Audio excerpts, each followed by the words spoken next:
Hello and welcome to the CBS 19 Stream Game of the Week. We are in the Ore City, USA. We got a good matchup for us tonight, a district matchup between Ore City and Union Grove. I'm joined here with Robert De La Garza. I'm Jimmy Searfoss. You know, last week, Robert, we were in Union Hill. This is looking a little bit different, you know, a full 11 men on each side on the field here in the beautiful Rebel Stadium in Ore City today.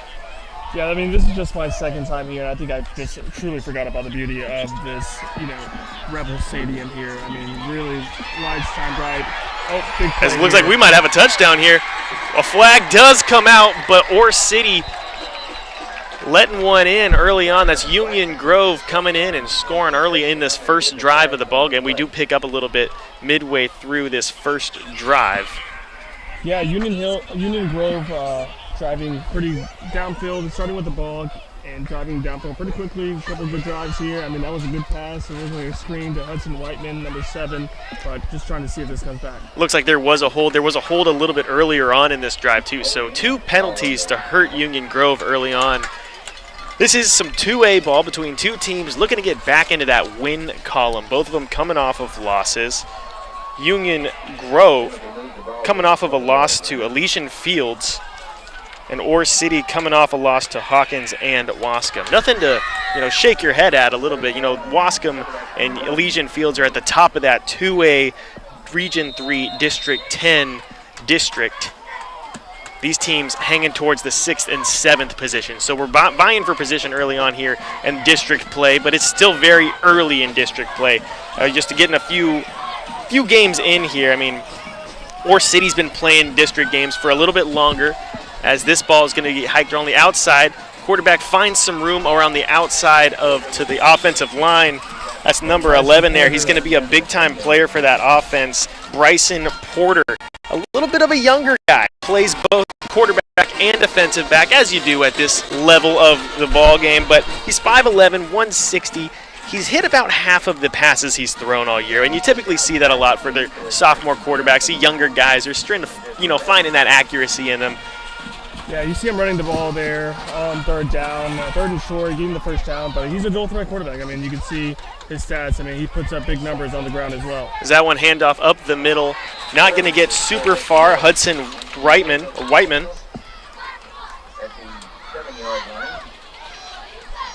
The junior. It's going to make it 2nd down and 6. Union Grove driving down the field early. They're looking to be the defense that's going to be impressive, or I'm going to keep an eye on here for Union Grove. They've allowed 113 points in just the last 2 games. Not a recipe for success there.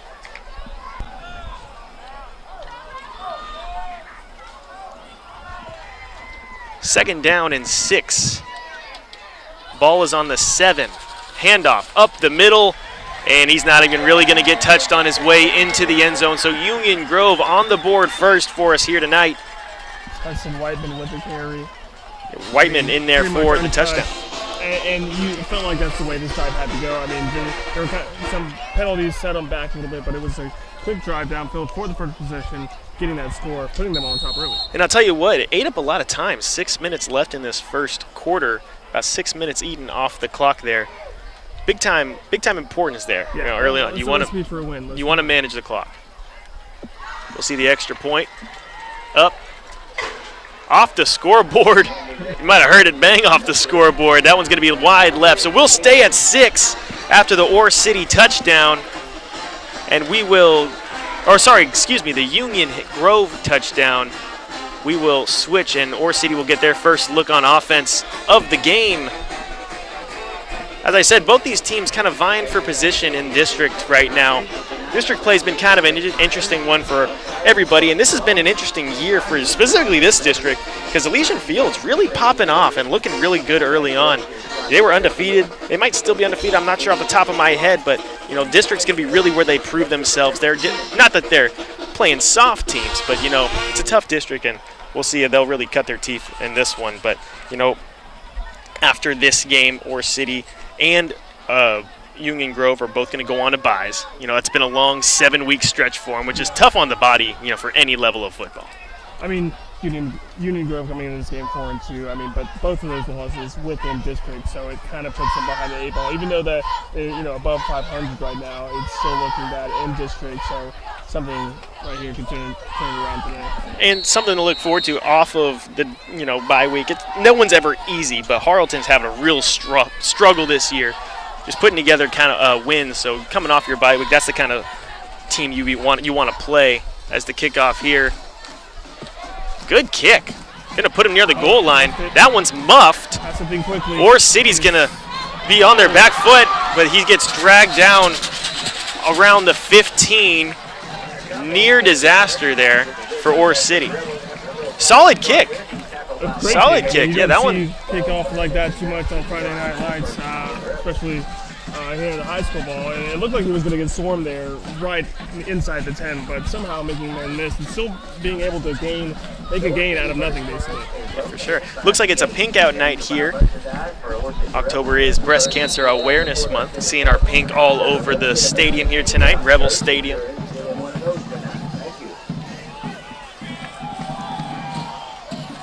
So Orr City taking the field for the first time. The Rebels on offense. 1st and 10, looking to pass. He loses the football on the toss. Quarterback Blake Johns is going to fall right on top of it.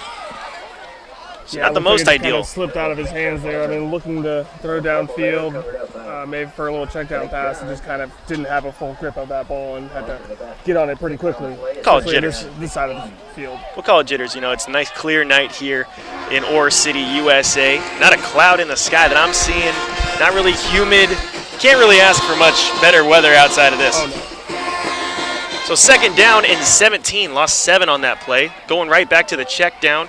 Hits his man on the outside for going down quickly. There was a lot of white jerseys ahead of him. Looks like it was number 8, Hunter Kopidich. Sophomore with the completion early on. So we'll see 3rd down and long early on for the Rebels. 3rd and 15 to be specific, 5:26 left to play in this first quarter. I think at this point, just kind of maybe hand it off or possibly Drew run a screenplay, just try and get some yards, get close to those original sticks, and give your punter some room to work with there. Oh, this one in tight coverage there. I mean, that could have been anybody's ball. Incomplete over the middle. We will see 4th down. So the first drive stalls for the Rebels. And they'll be punting early on after Union Grove's touchdown. Yeah, it's hard to have a successful drive whenever you lose about 7 yards on 1st down and you're already behind the sticks. Couldn't really move the ball any much further after that, forced the punt. And now it could be a field game. The man that scored the touchdown for Union Grove is back to receive, Hunter Weigman. This punt's going to go down, hit the 40.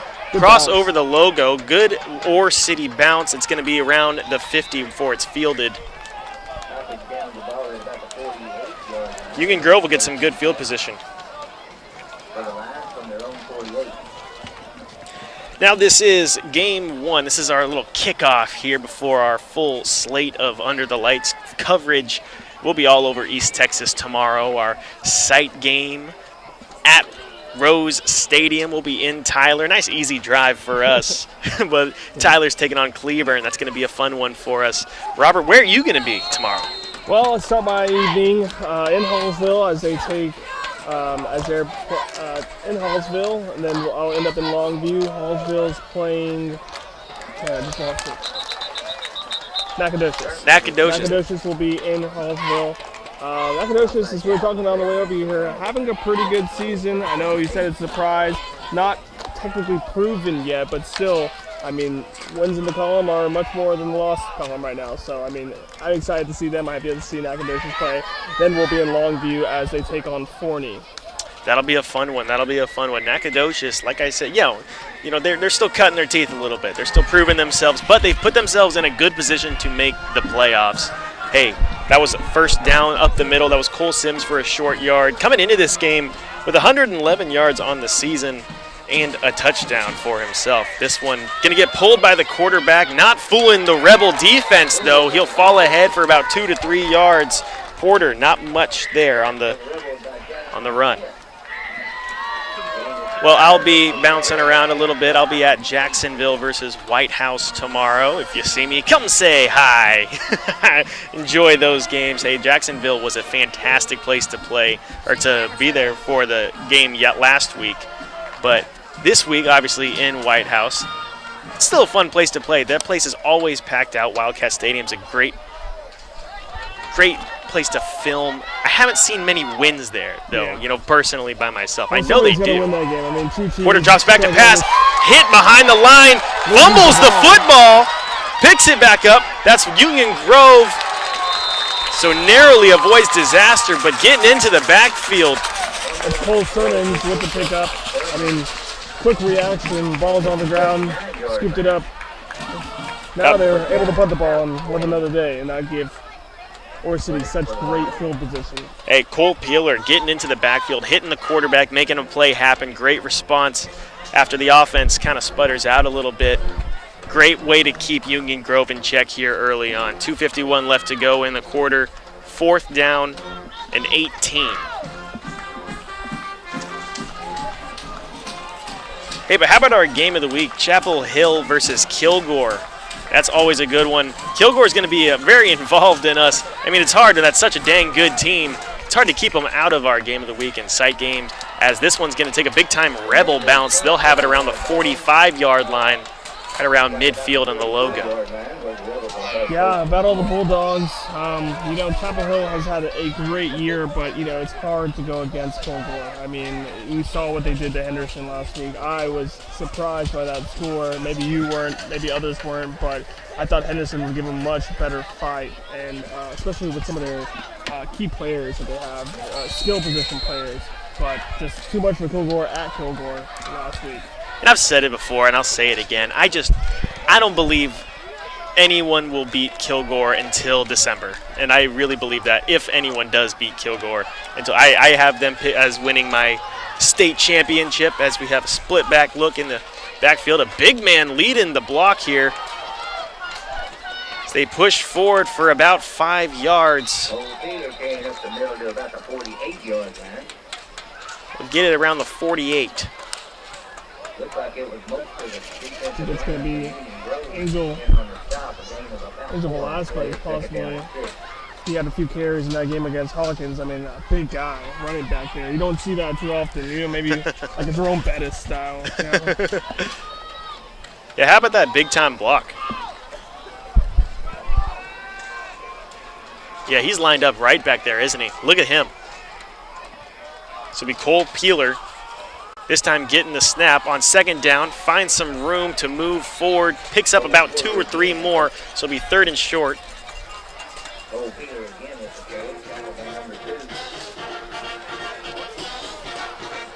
And going back to that game, Jacksonville, White House, I mean, somebody's got to win that game. I mean, yep. Jacksonville, both these teams just off to very rough starts. I will say, I do think probably White House is a more talented team. I would probably pick them to win that ball game. Jacksonville's got a lot of rebuilding. They got a lot of work to do, and I don't think it's, this year's a good reflection on where they're headed. As 3rd down and short, it's going to Cole. Finds some room up the middle. Hit hard on his way down. A flag does come out. Cole Peeler looks like he picks up the 1st down, though, for the Rebels. Looks like in the position, possibly a push in the back, maybe a hold from one of your receivers. Check this out. You see number 9 right down here. Donald Veasley. This is a big man. You know what? Let me get the camera on him. He's been used to lead block a lot tonight. Things are moving backwards. It's definitely going to be a hold on Ore City. And terrible timing. I mean, just right after a 1st down. I mean, a great run. Yeah, that's a tough one. That's a shooting yourself in the foot moment on a drive that started so well. So it'll be 3rd and 10, essentially. Drops back to pass. He wants his man number 0. He's got him. Kyler Rowe making his way into the end zone. Dropped a man on the way there. Ore City getting on the board for 6. I mean, he had nothing to lose there. 3rd and 10. And just throwing it up in the air to the big man. Had some separation. But the most impressive part was not getting down. I mean, he was able to separate himself from that defender and just kind of walk his way into the end zone. Plenty of time to make that pass, too. Key figure there. Just how they drew it up. Just how they drew it up. Exactly how they drew it up. The extra point. Coming up. Who's kicking it? Number 12, Dominic Ramos. Kick is up. Splits the uprights just fine. So Ore City taking a lead here, 7-6 over the Lions. 27 seconds left to play in the first quarter. Rebels fight back.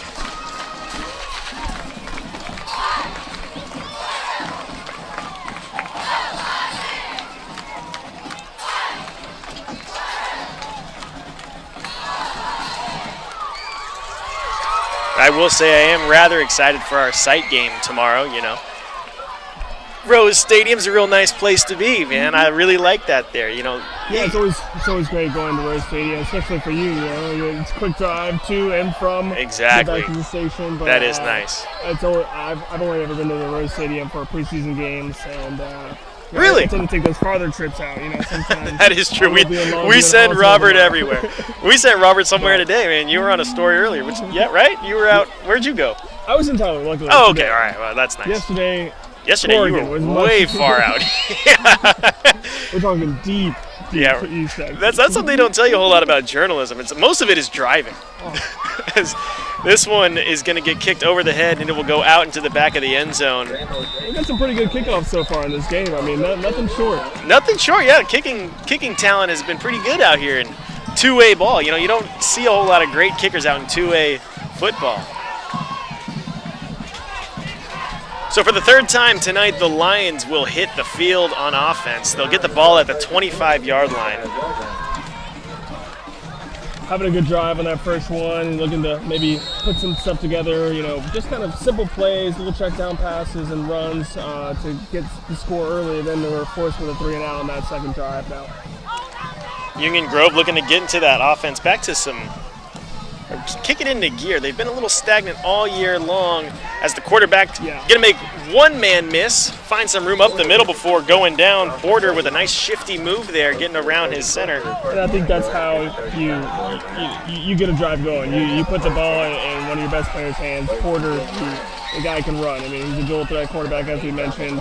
I mean, he's averaging 77 yards per game on the ground. Yeah, no, kid's an athlete for sure. We came into the game with 465 yards, 89 carries, as it looks like someone's taking a timeout here. And you know what? So will we. We'll take a little timeout. We'll be right back after this.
All right, welcome back to the CBS 19 Game of the Week, the stream game of the week. We're in Ore City right now, and they got a 7-6 lead over the Lions of Union Grove. We just can't stay away from the Unions, huh? Union Grove Union Hill last week was our Stream Game of the Week. Our first taste of six-man football, something we don't really see a lot. Something about, you know, just your regular 11-man football, though, watching in the trenches, seeing what goes on there. And there's a screen pass. Space, you know, it's going to be good for a first down. Have better vision. Yeah, no, I hear you.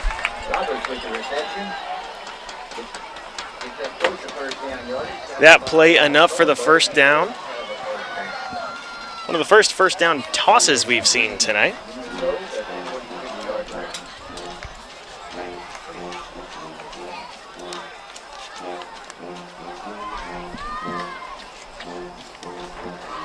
So 1st and 10 for this Lions offense. We've got a few Lions going on in East Texas. You know, we talked a lot about mascots last week, just the ones we're familiar with, ones we see a lot. You know, Lions is one of them. Tyler, Rebels Lendis, Henderson. Unique one. We don't hear a lot of Rebels around East Texas. No, we don't. As the quarterback keeper here, it's good for 5 or 6 yards. And it seemed like he pushed that pile a couple more yards. He was able to get 2 or 3 more yards after contact there. I mean, that was, as you said, that could be the recipe to success. Keep giving your quarterback the ball. 10-14 left to play. He's had a lot of success there on the pulls.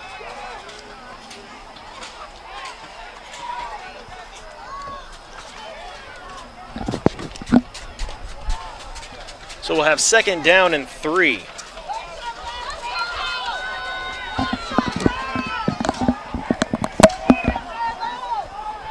You can take a shot here. You can try and get that first down. This one looks like they're going to run it. They got some room. Reitman hitting the outside. He'll beat out the one man chasing him. That's a touchdown for Union Grove. Responds in the same end zone.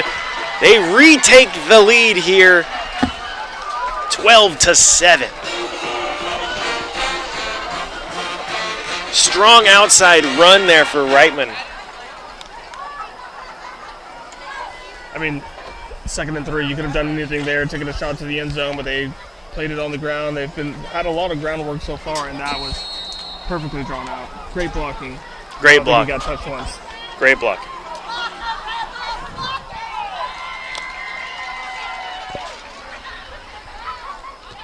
Kick is up. This time good and very good. That one nearly hit the OC on the back.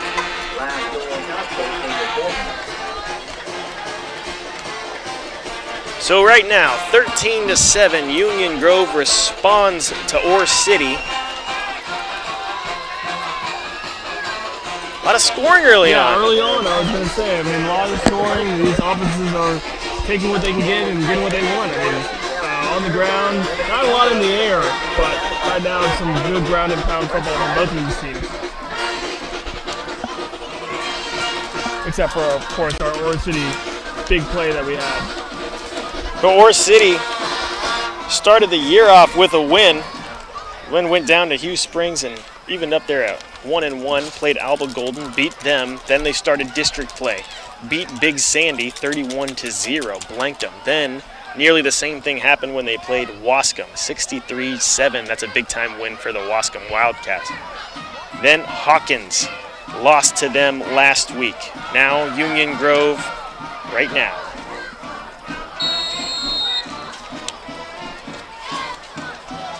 Union Grove started off a lot hotter. It's 3 straight wins. They beat Como-Picken, beat Cumbie at Cumbie, beat Cushing. Then they also lost to Wascom, and they beat Hawkins just a few weeks ago. That was a real close one, 21-10. We were watching that one very closely here at CBS 19. Then they lost to Elysian Fields last week. A lot less close of fashion, as this kick's going to get fielded around the 10-yard line. Lovely. He'll bring it up to about the 25. Hard hit there. No, oh yeah.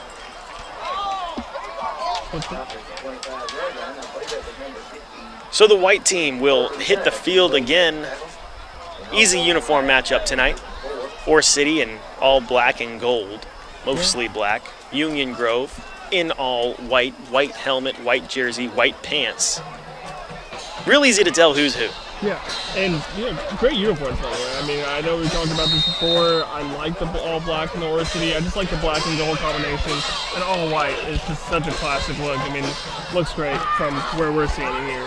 I agree. It's hard to wear black and gold and do it wrong. I will say. Blake John's back out at quarterback.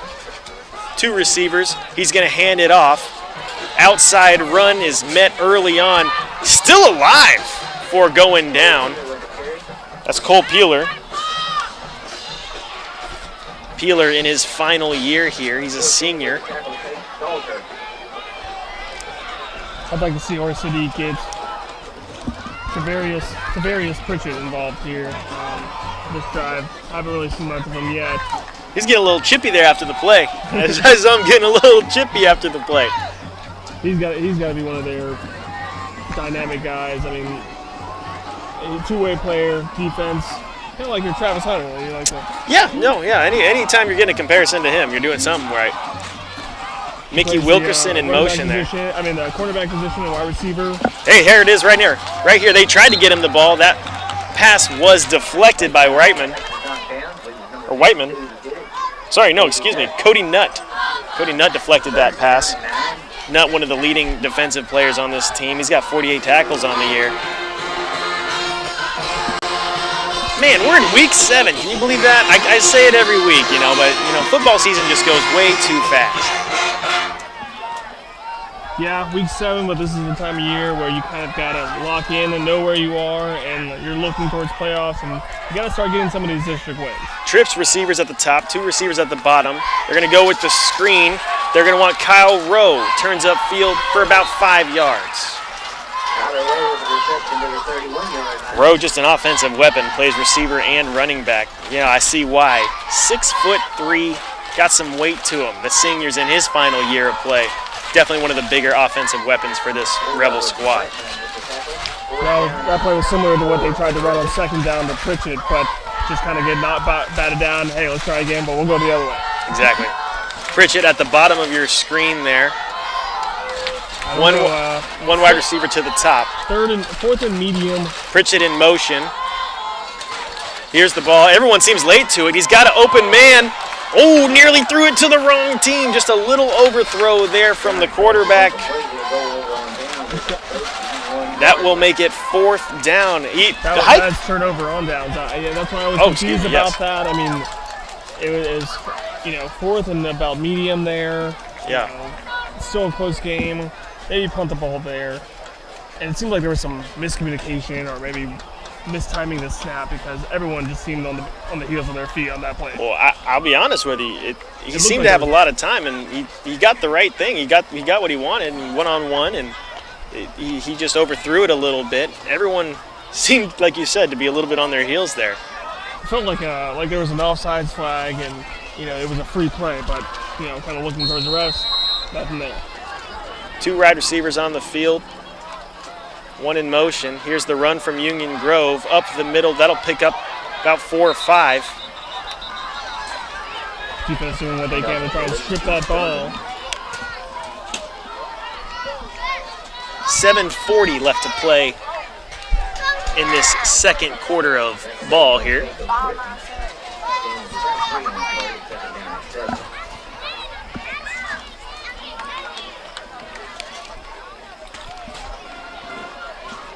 Union Grove, 2 receivers to the left. 2 receivers at the top of the screen.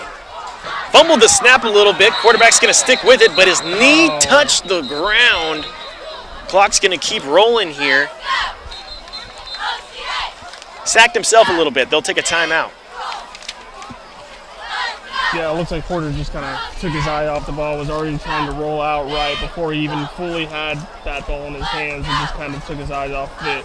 I thought that was a good opportunity to possibly try and throw downfield this close to the end zone on second down. They can take a shot. They have a recipe of success to kind of run the ball here. Yeah. Throwing some goodie bags into the stands a little bit. Looks like the refs are taking a timeout themselves, not necessarily one of the teams. Just kind of discuss what happened, get on the same page of where they want the ball placement to be. Ore City will make a substitution. Number 50, Landon Collins, making his way into the ball game.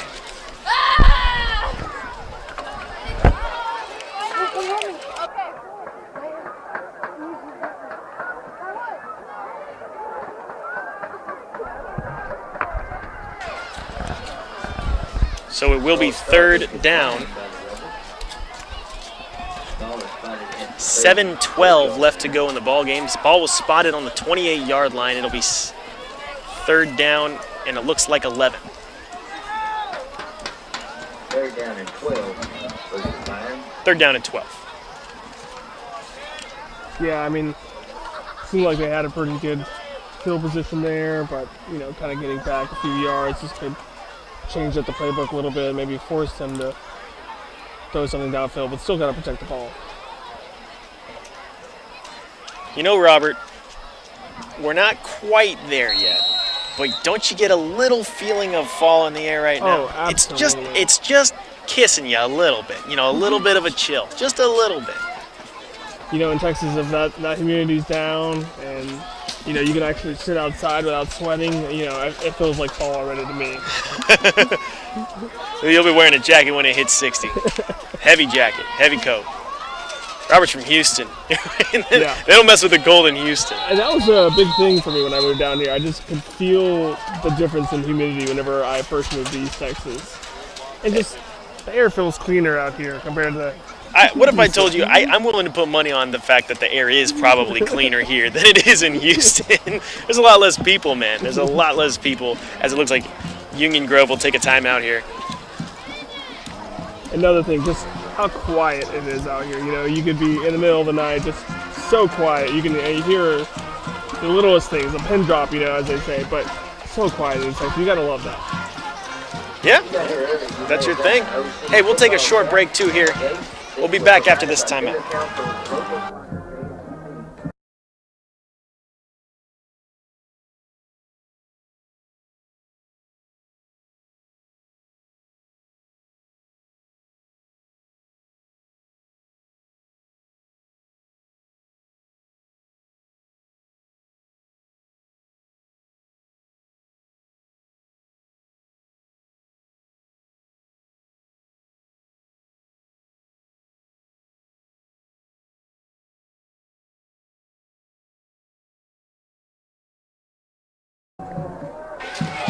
All right, welcome back to the Stream Game of the Week here in Ore City. 2 receivers to the top and bottom of the stream. Quarterback will move out to his right, looks downfield, got an open man. Did he get it in? That's going to be a catch to Wrigley Roberts, one of the favorites for quarterback Bryson Porter. Roberts came into the ballgame with 3 tutties under his belt, 296 on the yardage for him all season long. He's in his senior year, listed at 6'1", 160 pounds, managed to keep those toes inside the field of play on that one. So it will be 1st down and 10, not quite to goal yet, but they are inside of the red zone. Bryson Porter checking his men, 2 receivers to his left, hands it off, a little outside, and he's got a lot of room. Whiteman into the end zone again. That's his 2nd time tonight finding the end zone. Are we seeing any flags? I do see a flag down on the field. This one might be coming back. Looks like we got a hold on Union Grove, so we will redo that one. Yeah, that's a killer for the offense, but, you know, I don't think, if anyone's not concerned, it's going to be Porter or Whiteman, I think, because these guys, they know what they're doing back there. Whiteman, I mean, you saw him get 1 touchdown early in the game. Last week, I mean, had 11 touches for 70 yards. Guy can run.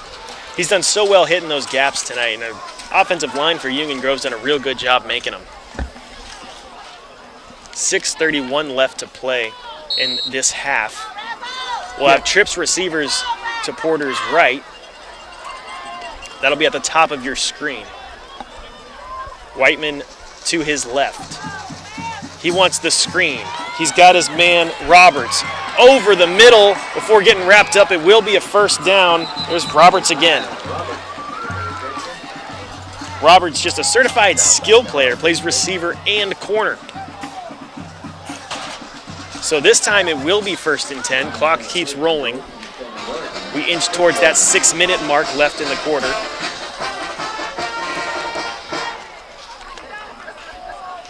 Seemed like a fast first half so far. I mean, just kind of these guys have been holding the ball, running the ball. You know, that's what happens when the defense, hasn't gotten a lot of stops. We've had, what, 1 stop this ball game? When Ore City put something together, had that big-time sack. 1st and goal. The handoff's going to go to Reitman. Tries to go up the middle. Bounces off the first tackle. Scoops it on the outside. He's going to put the hand over. We have a saying short. There is a flag on the play. It's the referee that was sitting right in front of the pylon that tossed it. We'll see what that one is.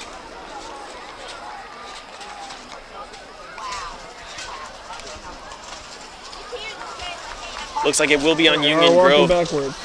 Bounced back a little bit. Both teams have shot themselves in the foot a few times tonight.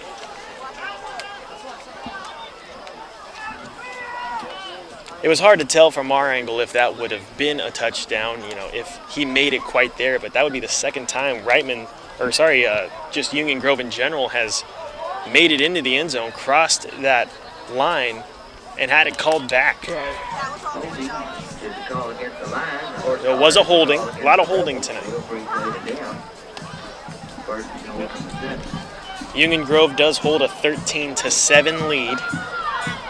As we were mentioning Whiteman's success, sometimes these ball carriers are the ones who get all the credit, but it seems like the offensive line has done a very good job of making these holes for Whiteman and Porter and all their backs. But, these are the times where they, opposite of success, you get those flags, putting them back deep, and you got to blame somebody. Hey, but what will be interesting to see is maybe a kick. Obviously it's still 1st down. They got a lot of ways to go, but I would love to see what one of these guys can do on the kicking side. So it'll be 1st down and goal. Yeah. Roberts in motion over the middle. This one's going to go to Porter. He's keeping it himself. Gets a little fancy with the footwork before falling into the end zone for his 1st score of the night. So that'll be a touchdown for the Lions.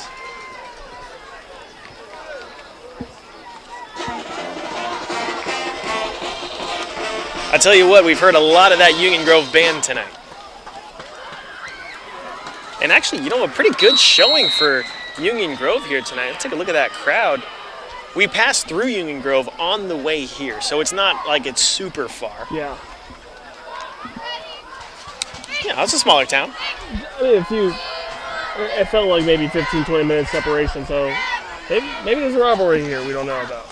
I'm sure there is. I mean, anytime you play in a district game, it's a bit of a rivalry. So it looks like we'll go for 2 here. Timeout will be called. This one goes for Union Grove. So 6:29 left to play in the half. We will have a timeout. And you know what? We'll take a short one ourselves. We'll see you after this.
All right, welcome back after the timeout.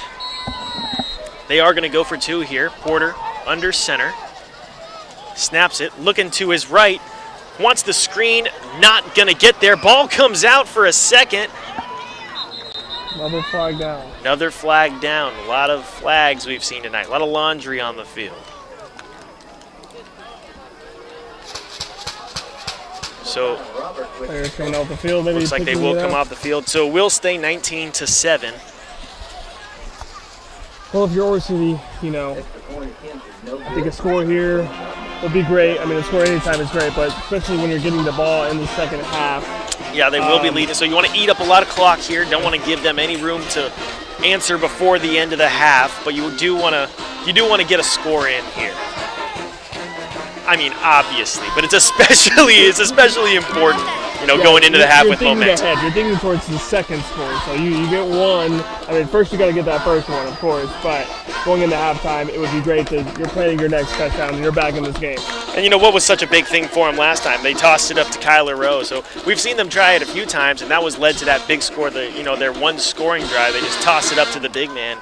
They just got to hit him. They had him one time in the one-on-one, and you know I'm trusting him in any kind of one-on-one 50-50 ball. Kid's 6'3", let him go up and get it. You know what? We were looking at some of the slate of the things we were looking at. Like we said, Nacogdoches, Hallsville for Robert. He's also going to be at Forney and Longview. But tomorrow, one that I'm really interested in seeing is Pittsburgh at Gilmer. Pittsburgh's a really talented squad, man. I'm really impressed with the team that they've put together. They got some athletes, some young athletes on that team. Gilmer looking to get back on track. You know, we've seen them struggle majorly early on. But now that they're in district, they had the bye week last week to kind of gather themselves. Now they're in district play. We're going to see how good this team is against the teams they should be playing, because every team that they've played has been way bigger than them. I mean, the week before that, they played Brenham. That's a 5A school. Gilmer's 4A D2. So that's the smaller version of 4A. So we'll be seeing how good that team is against someone their own size, when they're picking on someone their own size. Then we got Elysian Fields and Big Sandy. That's this district right here. Elysian Fields at the top of that district, Big Sandy at the very bottom of that district. So that one should tell you how we're expecting that one to go. Then we got Lovelady and Overton. Lovelady, the number 2 team on our Fab 15 list. They've been very good so far this year. Overton been kind of a middle of the packer. Both of these guys are 2A teams as we wait for the flag to get picked up on this game. And then we got Rusk and Bullard will be on our list, and Winona and Troop. Rusk and Bullard, you know, 2 teams finding their way. We'll call it that. 2 teams finding their way.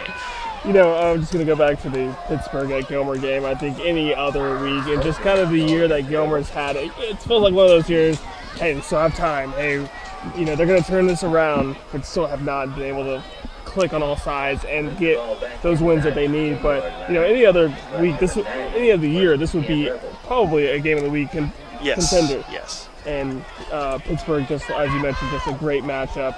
But in district now is the time for Gilmer to try and turn things around. You know, historic program here in East Texas. 1st and 10 trips, receivers. He wants his man over the middle. That one nearly picked off. He wanted your boy, Robert. Tavarius Pritchett. He was looking at for Tavarius Pritchett. They're trying to find ways to get him involved. Both times have just not really ended in their favor. Wasn't really open there, you know, a little over the middle. Hey, you know what? We're actually going to have a lot more games also as well getting sent in from our good friends over in Louisiana, catching on some of those games. They're a little more on the border of Texas between Louisiana and Texas. We'll have those as well. So big-time games in East Texas for this one. I'm really excited for it. This one just kicking us off here. 2nd down and 10 after the incompletion. They're going to run it up the middle, runs right into the left guard. He'll push through for a few. Not enough for the first down, maybe getting to halfway there. You know, that surprises me. You know, Lovelady as your in number 2 as your top Fab 15. I mean, it's not a name that you think of whenever you're thinking East Texas. You know, and you know they're real far down there. You know, I really want to get out there. I want to see that team. I think they're down by Huntsville. So that's a bit of a haul. Like what I said earlier, journalism, most of journalism is driving. You know, that's a bit of a haul. You know, I'm going to try to make it out there. Them in Atlanta is a team that I also want to see. So, you know, we got a lot of teams that we need to hit here on CBS 19 in our coverage. As this 3rd down attempt is going to be a pass over the middle. There's Rowe, exactly what they've been needing to do, exactly what they've been seeing those big chunks getting ripped off for. That one picks up at least 20 yards. The chains will advance and Ore City will keep them moving.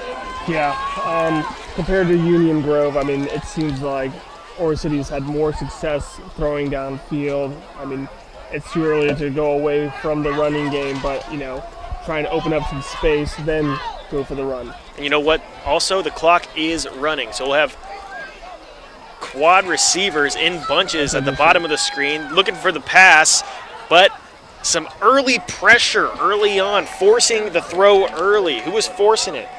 Colby Nutt.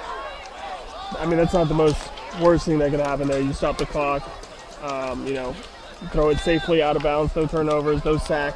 Exactly. A little frustrating, though. You know, you got all of these receivers playing blocker, and, you know, where do they get them? On the offensive line. Well, you know, it's kind of sometimes could be easy for a defense to read, especially when you have 4 receivers stacked up over here. What's going to happen? I mean, what else could happen besides a little bubble screen? So a split backfield for the Rebels. The handoff is going to go to number 10, Cole Peeler. He'll drive up for about 5 yards.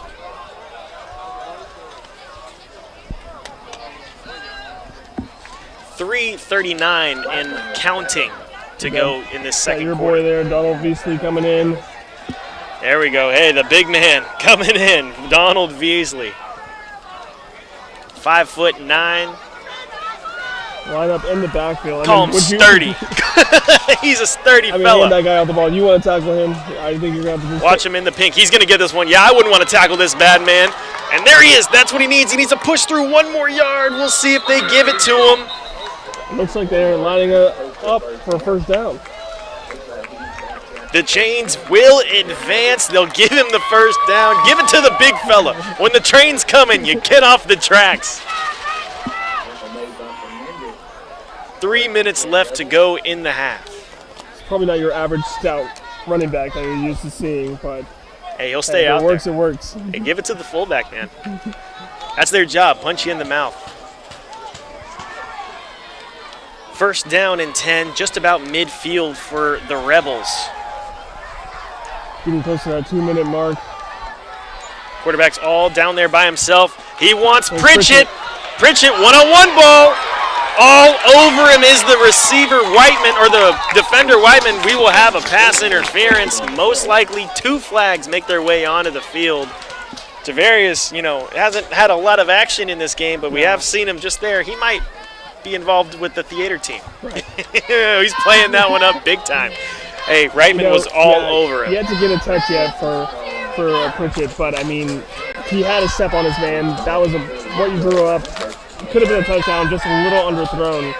Had to work back towards it, and that's how he got the flag. So kind of playing out in a dream situation. 2:32 left to go. Clock stops. Oro City getting their play right now. 1st and 10, now on the 41-yard line. Beasley in motion. And Oro City will call a timeout here. Oro City takes a timeout.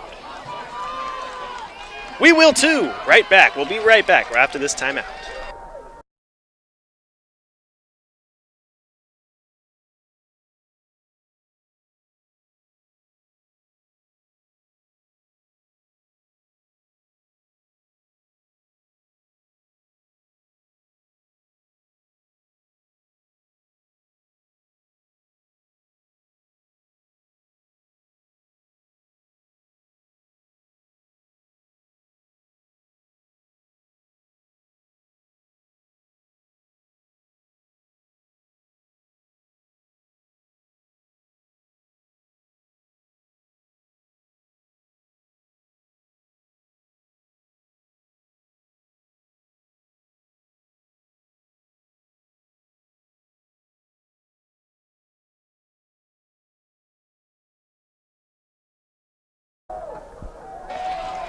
All right, and welcome back to Rebels Stadium. Big time down here. Trips receivers to the right, lower part of your field. Quarterback drops back, looks downfield, takes off. He's got a lot of open room ahead of him. He'll pick up the first down before sliding. Ooh, maybe not. He might have slid just a little bit early there. Blake Johns tucking it and running. He's got the time for it. I don't think the clock ever ran on that play, but, you know, interesting to call a timeout right after, you know, on the first down, after a flag, especially in this situation, if you slide before getting out of bounds, and now that clock is still running, you might have to burn another timeout. Yeah, it looks like they did not give it to him. Clock will continue running. Second down. Fake the handoff. Looking downfield for Pritchett. Didn't have his back turned. He didn't know the ball was coming.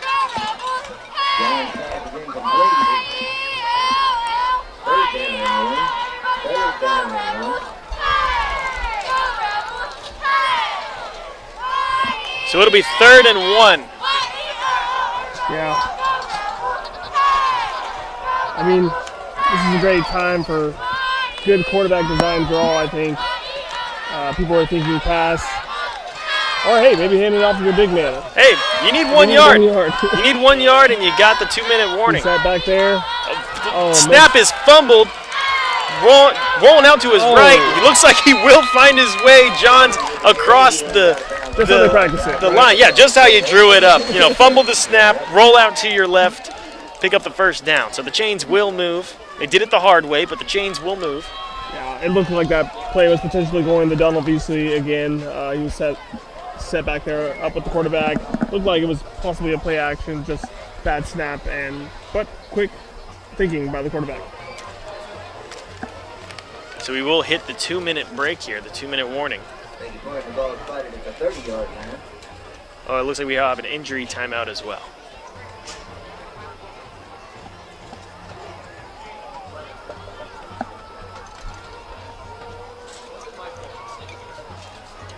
Well, early on, I mean, not a lot of success in the run game for Ora City, but Blake Johns has been able to make things happen whenever he abandons a pass and just kind of uses his feet.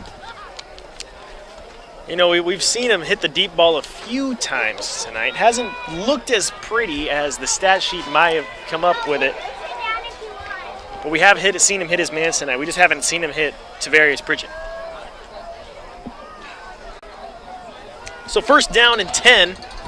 They've advanced it to the Union Grove 30-yard line. Blake Johns under center. To his left is Cole Peeler. Peeler's going to get the ball. Inch a few yards up. Not a strong pickup there for Ore City. 1:45 left to go. Clock is rolling. Ore City does have 2 timeouts left. Peeler moves out. Empty backfield. Empty backfield. Pritchett on the move to the other side of the field. Johns looking for Pritchett. Nearly throws it out of his own hands. Tosses it up to Kyler Rowe. Gets deflected around a little bit. Incomplete, though. So we will see 3rd down and 9. Once again, I mean, looked like a good snap there, but just trying to maybe throw it to Pritchett again. Having some, you know, bad luck when it comes to Pritchett, it seems like, but Pritchett was running a little out, drag route to the sidelines, maybe trying to get a good chunk on this 2nd down, and just kind of bobbled that ball for a second and had to make something happen. Ball's played a little slick tonight. Both quarterbacks having issues gripping it. As this one picked off! That's number 1, tossing it to number 1 on the different team. Union Grove puts an end to the drive. Ty Cook with the interception. So now with 1:10, Union Grove has an opportunity to score here with 1 timeout left in the half. That's a tough one there. He was looking for his man Rowe on the left side of the field, but he's going to want that one back. I mean, definitely kind of stared down his receiver, and Ty Cook just jumped that route. Had to wait just a little bit. I mean, the receiver hadn't even turned his back by the time, or turned around by the time the ball was out of his hands. And Cook only had 1 man to beat, and that was Blake Johns, and he was able to save that touchdown. And a little bit underthrown there. So now the Lions have a chance to jump out to a 2-score lead, or to expand that lead a little bit. Two wide receivers Well, to they the haven't bottom really of their thrown the screen. ball much this half, but that was the time to maybe play. And why do you need to whenever you can get 7 yards on first down like that from? Exactly. Porter scooting up for 5. Second down and 4. 52 seconds left to go in the half.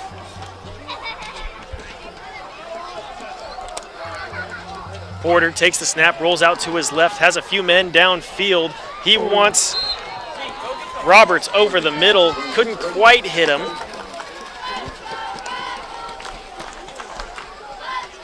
So we'll stop the clock at 39 seconds.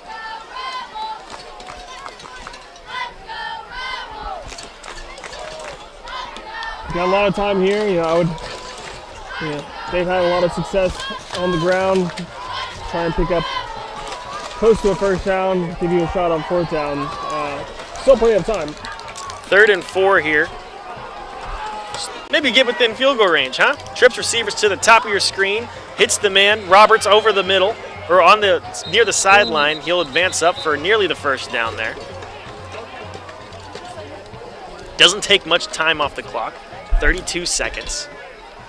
Ooh, did they not give him the first down? They're going to call him short. It'll be 4th and 1. Ball's on the 35. Or excuse me. On the 32.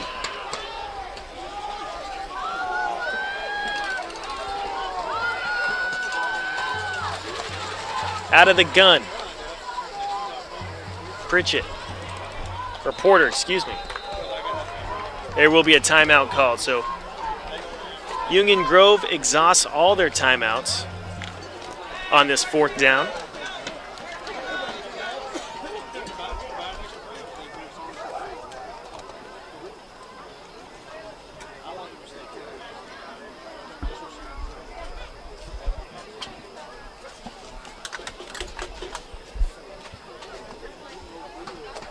What do you like here for Union Grove on 4th and 1? Not a lot of time on the clock, but still got to think about getting that first down right now. First. Got to get that first down to stop the clock here. So I think I'm just letting Porter make some magic here. Yeah, We've Porter seen or him. Whiteman. Yeah, we've seen him have success, especially up the middle. And I mean, unless they stack the box, maybe I'd go to Wagman a little bit, run it on the outside. They've had a lot of success with that as well. But we've seen both those guys get a little shifty out there and make men miss at least for 2 to 3 yards. I don't think I've seen Porter go up the middle for less than 5. So I trust them to make something happen. Trust my offensive line. Push forward. Get this first down. And the problem is you exhausted your timeout here. And you're going to have to So they'd have to hurry up. Kind of think they've probably called 2 plays in that huddle. Think about getting this first down and what they're going to be running next on a hurry up. So they come out with trips receivers to the bottom of your screen, 1 receiver to the top. They'll look to pass. Porter wants his man. He's got him open. Whiteman on the wheel route just walks in to the end zone. We talked about Porter. We talked about Whiteman. Hey, that's the same thing that happened. It just maybe on a pass play rather than the run. Those are your playmakers. They made it happen. Great pass there from Porter. Hit him right in stride. The sophomore making a play right before the end of the half. 23 seconds left to go in this second quarter. Yeah, And they weren't thinking for first down. 6. They were thinking touchdown all the way. I mean, and it was beautifully drawn up. I mean, you couldn't get more open than that. So that lead turns into 25-7. Make it 26. We see a great kick. Another great kick. All with less than 2 minutes on the clock. I mean, that turnover, they were able to drive downfield. They got a good chunk of it from that turnover, but still a good drive put together. So Ore City, it's not unheard of, but it will be a tough one to respond to. Union Grove's feeling themselves right now. It's 26-7. 23.4 seconds left to go in the half. Well, aside from a few holding calls, it looks like Union Grove is the team that has things more put together right now. Just playing more disciplined. Yeah, you know, you want them to be more disciplined. They see a lot of flags early on in this one, and then there's that small mental mistake with the quarterback, you know, making that interception in a crunch time there. Maybe trying to force things a little bit. Let them develop. You know, let them develop. Let your receivers get open.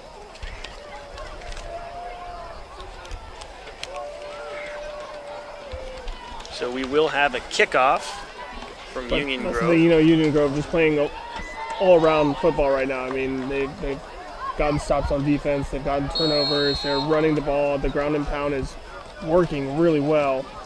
It'll be a soft kick, fielded around the 30. Union Grove or City getting hit hard around the 35-yard line. Number 18, Ryder Martindale, in there for the big hit, putting a stop to any kind of miracle, maybe return. So at the 36, Ore City will look to make some action happen. We've seen them have an explosive offense at times when they get it to Kyler Rowe, that one-on-one. Also, again, hasn't seen a whole lot of Tavarius Pritchett. We know they like to get it to them as well.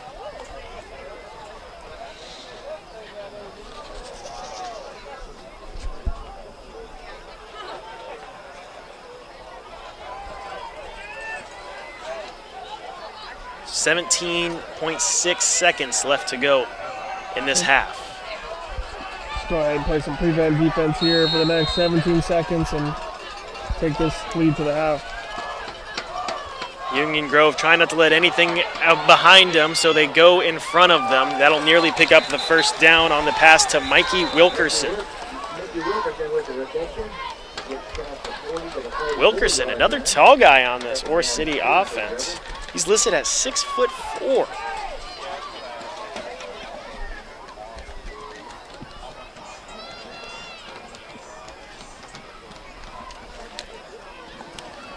So it'll be first in about 3. 9 seconds left to go in the half. We'll see if they opt to do anything with this. Maybe take a shot. Why not, huh? Why not? It seems like Ore City is kind of one of these teams who can make those big plays downfield, but you know, with this amount of time, Union Grove is just going to be playing some prevent. And they'll be getting the ball back in the half, so they could also be playing it safe here. Union Grove defense playing way back. They said, do not let anything over your head. They rush 4. Looking for the quick slant to Pritchett. Pritchett not able to come down with it. That'll be an incomplete pass. It'll take 3 seconds off the clock. We got 6.7 left to go in the half. Oh. If any of the high schoolers around me heard me say that. I'm going to see if I can hit him with one here. If one of them passes. Yeah, 6-7 left to go in the half. Nobody? Ore City looking to come make the lead 1 score shorter. Going with the screen, a little bit too much to handle for Wilkerson. Still some time left on the clock. 3.2. Be 4th and 2, excuse me. I think this is time for one of those little scrambles to just kind of run the clock out. Unless, you know, these high school games, you can't really do Hail Marys. Yeah. Some of their arms aren't really too. From your own 45-yard line, I don't know if that'd be the most ideal situation. So Johns, empty backfield. I think they'll try something. He'll roll out to his left. He's got Rowe right around the 50. Rowe's got a lot of men to beat. He'll make a few miss. A lot of white jerseys. He can't quite stay up, though. If he made it to the other side of the field, he had all open field. Every white jersey was bundled up in that area. 3 flags get on at the field. Extracurriculars going on here. A little chit-chat happening. Like you said, these guys don't live far from each other. This is a rivalry district game. Refs come together to talk about, hey, what just happened? Clocks did hit 0, though.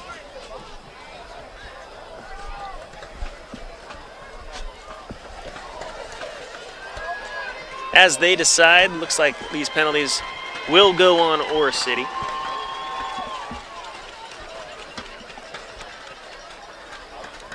Well, I have been Jimmy Searfoss, joined here by Robert De La Garza, here with CBS 19's Stream Game of the Week.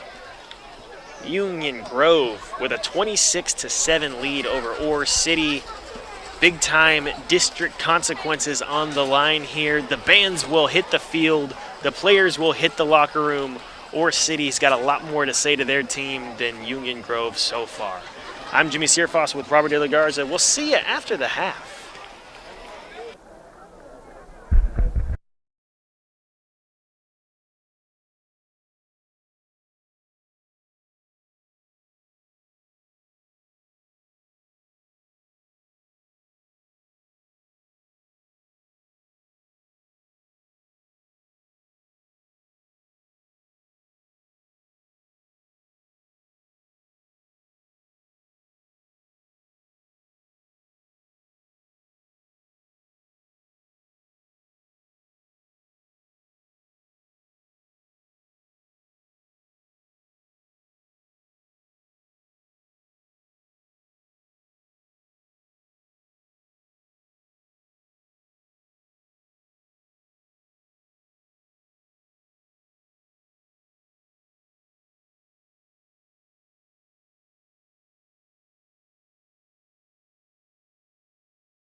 All right, hello and welcome back to our stream game of the week here on CBS 19. I'm Jimmy Searfoss, joined here with Robert De La Garza. Halftime just commenced here in Ore City, the Rebel Stadium, where the Ore City's got some work to do in the second half. They're down 7-26 to Union Grove.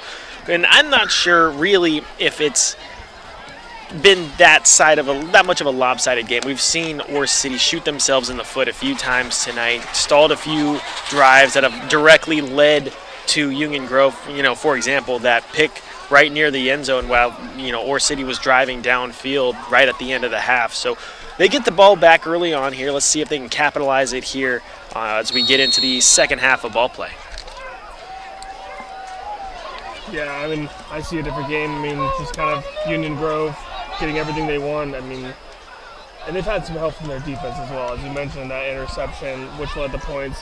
I mean, they're going to start with a squib kick here. Bounce off the... Looks like Union Grove says they got it, and they do. So immediately getting the ball back, there's a morality killer. Also, a Rebel is down. Just like I mentioned, I mean, they're having everything they want here, and just getting help from the defense. Offense is clicking on all cylinders. The running game has really helped get them move the sticks and then put them in position to score. I mean, so immediately the Rebels get back on the defense. Real morality sucker right at the end of this one. Yeah, absolutely. And coming slowly off the field. And the way this offense has been moving, I mean, I'm pretty sure 4 drives, 3 touchdowns. I mean, yeah, they've only been stopped once, and that was their second drive. So these Lions have been firing on all cylinders. And eating some clock up too. Each drive, just eating that clock. I mean, a couple of scores early on from Whiteman when there was a touchdown pass by Porter. So this one, Whiteman hits the outside and keeps on going. He'll roll in for the first down and go down around the 20-yard line.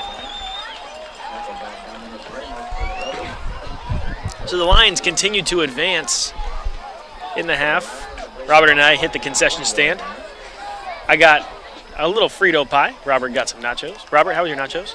I mean, $4, you can't really beat that. I mean, yeah. They were some ballpark nachos, but sometimes that ballpark taste and feel, especially with the weather, the way it feels out here, Thursday night under the lights. I mean, what else would you ask for? Dude, you give it to me for $4, I'll eat it. Yeah. I'm an easy. We're not expecting some prime rib out here. Yeah, I'm an easy date, man. Handoff up the middle.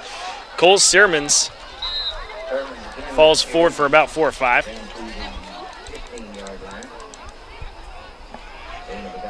I mean, you'd like to see Ore City get a turnover. Maybe not right here, but at some point in this game, Pritchett, as we mentioned, one of the guys I've been looking for in this game to make something happen on offense, can also make something happen on defense. He finds the ball, plays cornerback there. You can see him on the left side, near side, and he's someone who can find the ball and possibly get a turnover. 2 receivers. In on the left side for Porter, who hands it off. Looking along the outside, he wants Sermons again. He's hit hard on his way down, but it is enough to pick up the first down. A flag does come out for this one. A lot of flags on this side of the field in particular, I feel. Especially Union Grove early on had a lot of holding calls. Tried to kill their drive, but still found a way to get in the end zone. So it looks like there was a hold there. And that play will be brought back a few yards. Well, this is just night 1, game 1 of our CBS 19 Under the Lights coverage. Will be all over East Texas tomorrow night. Our site game at Rose Stadium, right in the heart of Tyler. Our game of the week will be Kilgore at Chapel Hill, or Chapel Hill at Kilgore. Another big-time matchup in the District of Doom there. Robert will be at Hallsville for Nacogdoches versus Hallsville as Nacogdoches gets an inter-district test. This handoff is going to go outside again to the other side. Sermon scoots up, doesn't quite get the same pickup he did last time. There was no hold this time. We will see third down. But continuing coverage, man, we'll be everywhere. Gilmer will be at Big Sandy. We'll be at Overton. We'll be at Bullard. We'll be at White House. All over East Texas. It's what we do here at CBS 19. And we'll be doing it again as we get to week 7. There's only 10 of these, 11 of these bad boys. And then we get into the playoffs, and man, am I excited for that. Both these teams right on the field right now, looking to get in the mix for that. They're both 6th and 7th in their district, on a tough district, I might add. As Porter rolls out to his right, wants his man Sermons over the middle. Couldn't quite hit him as he was moving towards the sideline, and that'll turn it to 4th down. I wonder, will we see the kicker come out? We've seen him boot some. You know, he was a little off on that first one. He hit the scoreboard. We all heard it. But will we see the kicker come out? Looks like we will. I mean, this still has got to feel like a win for a city. Even just taking the attempt, you know, you pray he doesn't get it in there, and you could still, no harm. Exactly. Luis Fernandez out there to kick. Ball's down. It's low. It's got a lot of leg to it, but it was too low. That one will be a turnover. So they get their first break of the half after an almost disaster. They turned the ball over on the opening kickoff. Well, if you don't give them the chance to kick off, you can't lose it there. And hey, you get their first turnover. Yeah, but they still were able to eat some clock there. That's something you got to worry about if you want to try and make this comeback. Usually, time is never in your favor when you're down 3 scores. About 4 minutes shaved, 3 minutes shaved off the clock there. It's 9:20 left to go in this third quarter. Now I'd like to see Blake Johns, try and get some completions here. There's been some fumbled snaps, miscommunication. Sometimes it just takes that one throw to kind of get in the rhythm. Well, it looks like he'll hand it off there. He wants Mr. Cole Peer. Peer, the running back, senior, was involved heavily in that offense. Got the ball a good amount in that first half. Here comes Donald Beasley checking in. Beasley, yeah, exactly. Beasley checking in. The big man coming up been a big part of that running game. Whenever they need just about 1 yard, they call the hefty Beasley. He's also a big-time blocker for him. Put him at fullback, let him go to work. Yeah. 2nd and 6. They do give it to Beasley. And everyone gets out of his way. Parts like the Red Sea. Takes 2 men to bring him down by the legs. Looks like it'll be enough for the first down. The chains will move. And the Rebels will continue their trek downfield. Yeah, he's quick off the line. For a big guy, he's quick off the line. He finds that hole, and he's not moving in slow motion. Oh, no. Got a nice big old moon coming over the field tonight. It looks like a little. I think that's that supermoon. Supermoon, is it? The harvest moon, whatever. Brett would know. Brett's the big moon guy. Oh, looks like this one will be a false start on Pritchett. Got a little excited there. This one will move back 5 yards. Yeah, I think. And he immediately hits the push-ups as punishment on the field. I mean, thus far, I was expecting a lot from Pritchett in this game. I don't think he hasn't got one touch yet. They've kind of thrown towards his direction a few times. Maybe it's a low ball, maybe it's a drop, maybe there's been a batted ball, but. Well, back to 6-man rules, 1st and 15. Handoff to Peeler, who hits the outside before he's wrapped up by the number 10 on the other side of the field. Cody Nutt, who's got 48 tackles on the year.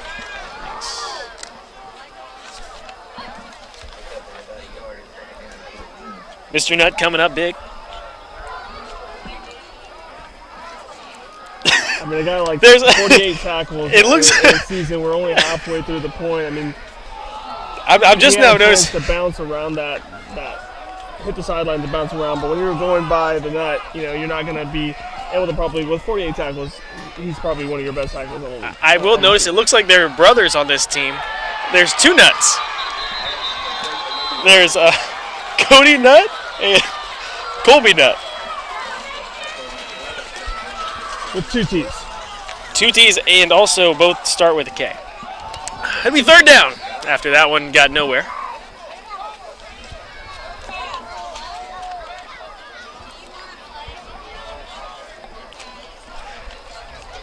We're 3rd and 15. We'll see those quad receivers down on the lower half of your screen here. Expect the screen play. Well, Bridget will come to the other side of the field, and it looks like we might have a timeout as. Yeah, we will have a timeout as time was winding down there. Looks like there's something you don't want to do is eat these. That the coaches kind of barking at the refs about and his players. Something you don't want to do is eat these timeout early, especially, for reasons like this where you just can't get your team all on the same page. You're working your way, you're from behind in the second half of a ball game. You want those timeouts for later, if you do come together and put together a ball game here. Yeah, I mean, not a lot of flags for Moore City compared to Union Grove, but it just seems like they have not been able to figure things out on the offense. Just kind of, like as we mentioned, fumbled snaps. I mean, there's been times where the quarterback is throwing to receivers and they're not even in the right place, or they're not even looking for the ball yet. It's just kind of just interceptions, just kind of been, these things have just what has killed this offense and has not been able to really produce more than 7 points tonight. 6:24 left to play in this half, or in this quarter, excuse me. We enter the third. One of the big ones that I'm looking forward to tomorrow, Gladewater at Liberty Ilo. Liberty Ilo strung together a few wins here, as of recent. Gladewater, one of those teams that, we got a lot of faith in here in CBS 19. I know Dan for sure does. Went down and was talking to me about how that team's looking real good right now. Another one that I is interested in is Mount Enterprise. They got a good Grapeland team as this pass, another situation where the receiver just couldn't find the ball after turning. Yeah, there's a lot of defenders around him. It seems like he was trying to thread the needle there, but just couldn't. And that will bring up 4th down. Pass was intended for Jackson Redmond, his first target of the night. Yeah, that Liberty Ilo team, I mean, we know that's a great East Texas program, one of those Texarkana teams. I mean, I had the chance to see them a couple times last year with their senior stud quarterback, and who's since moved on. But, I mean, this was an 11-win team last year, kind of got off to a slow start, but now in district play, I mean, anything's up for grabs, I guess. Yeah, we will see as this punt takes a lot of rebel bounces. It will be fielded around the 30, and it will have a nice return here. Sheds one tackle. Number 7 still on his feet. He'll go down at the 50, but the flag does come in. Hudson Reitman. It's like a flag near midfield.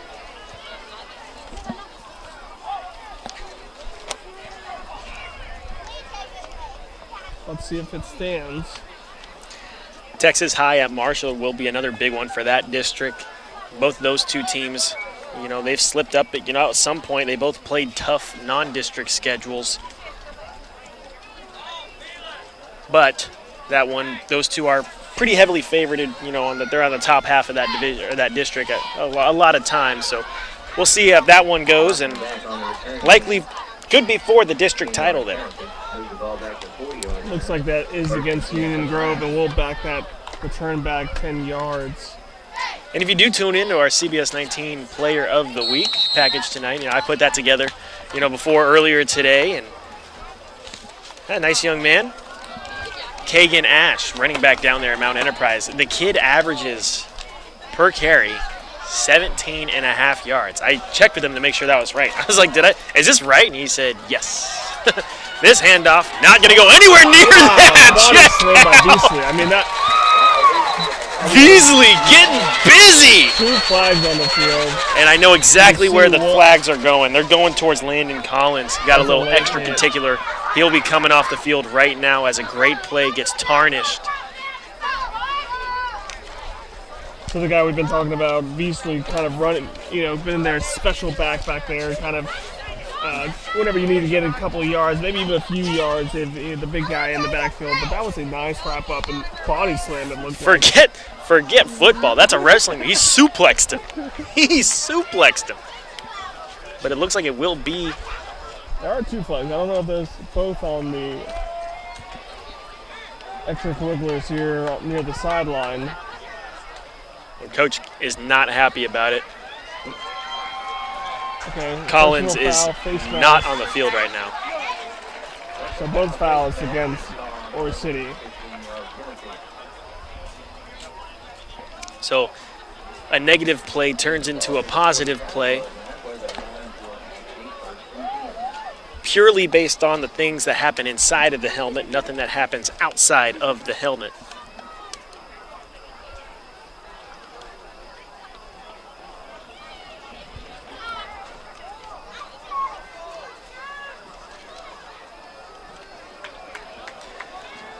So first down and 10 on the other side of the field for Union Grove.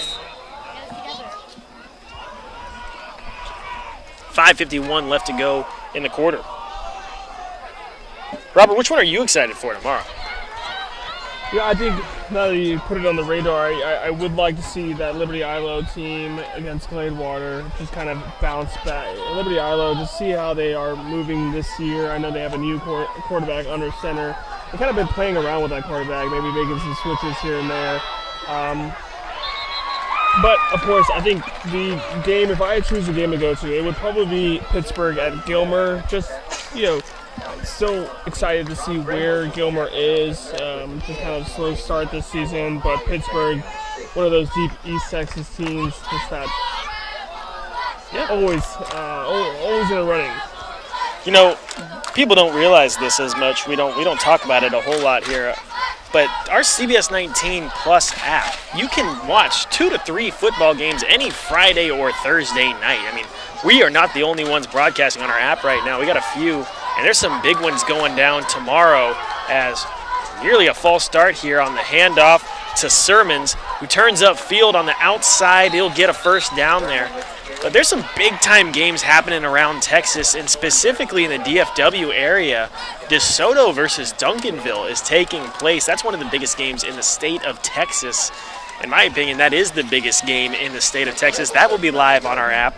Also, we'll have our CBS 19 in-studio show going on.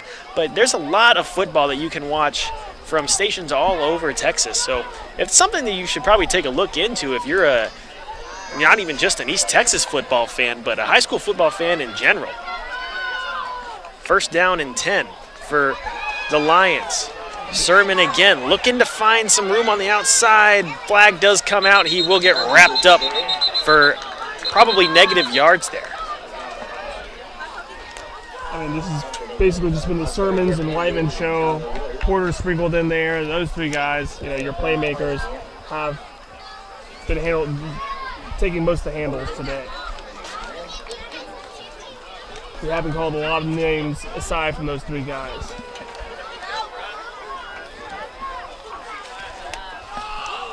.407 left in the third. Looks like this penalty will move back the Lions. So far, a sloppy third quarter on both sides of the ball. I mean, just flags after flags, little extracurriculars, holdings on the play. Yep, so it looks like we will redo that first down. They'll get it at their 45, on the 45 of Ore City. So a lot of real estate to work with. Porter's got 2 trips receivers to the top of the screen. He looks for the screen. Hey, there's Beasley on his back. Beasley chasing him down. Porter turns upfield. He'll get back to around the line of scrimmage. Beasley was there, man. Beasley wanted him.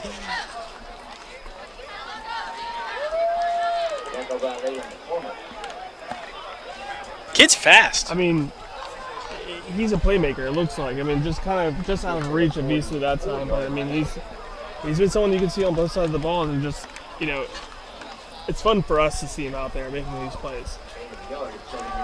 We have no dog in this fight whatsoever.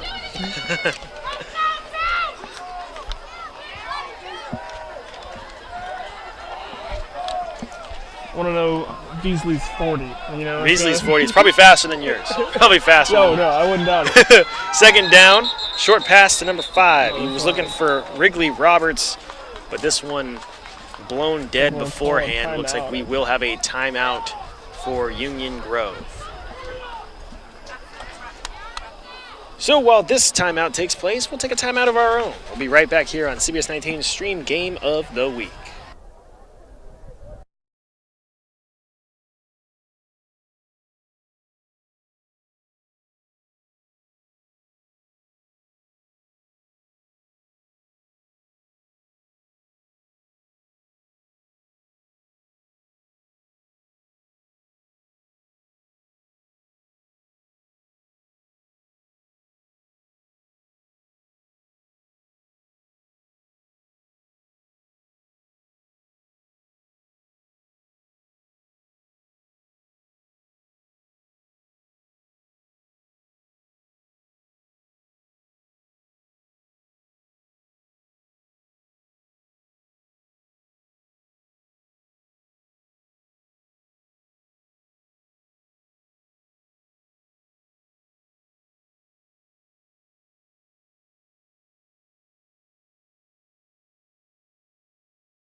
All right, time in, so are we. So second and 19 here for Union Grove.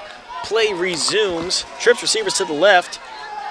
Porter wants the screen, hesitates. He's got a lot of black on him. Huge hit coming in for Ore City. The big 7-6 coming in with the heat-seeking missile. I mean, that. Ashton Cooker. Porter will be feeling that one for a while. I mean, props to Porter, though. I mean, he got right back up after that one. That was a big hit to take.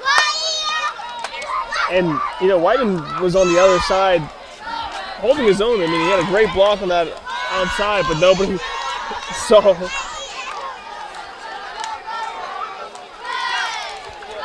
Nobody saw Cooker coming in. Yeah, hey, that was a big-time play. You know, you got to get that ball out, especially on the screens, because a lot of times, you know, they're so focused on getting that ball out and maybe making sure that the play is behind them. They want those linemen not in front of the screens. 3rd and 27 now. If we had a replay screen on this in this field, we'd be watching that one right now. If we did, we would. It's got to be the biggest hit today by Cooker. So what do you draw up here for 3rd and 30 nearly? 2nd and 27, they want the throw over the middle. Ooh, a little bump there. Flag does come in. I don't know about that one. That's on Pritchett. I mean, the ball seemed over his head, and minimal contact there, maybe a hand. No holding.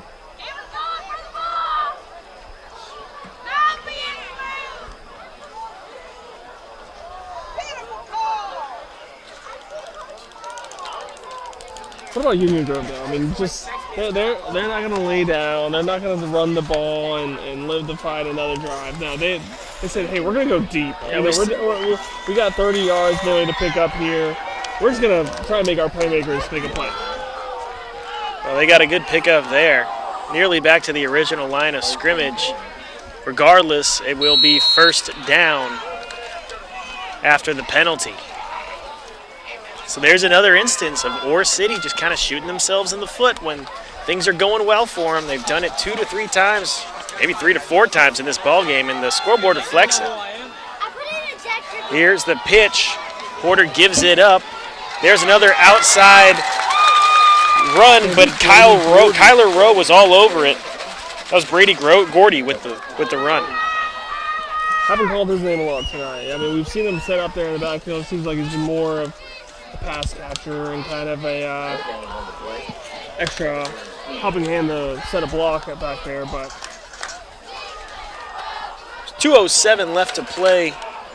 Clock will continue to wind. Be 2 minutes left to go in the half.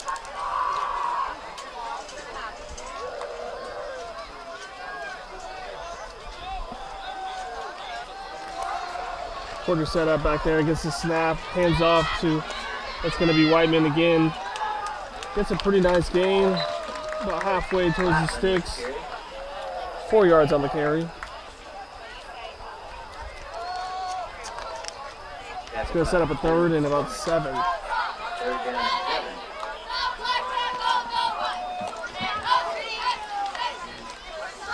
And you got to think this one's much more manageable than their 3rd and 27 that you third- had earlier. So anything's up for any play is up for grabs in this one. Offensive coordinator's not a huge fan of 3rd and 8, but a lot bigger of a fan of that than 3rd and 27. Hey, how about this?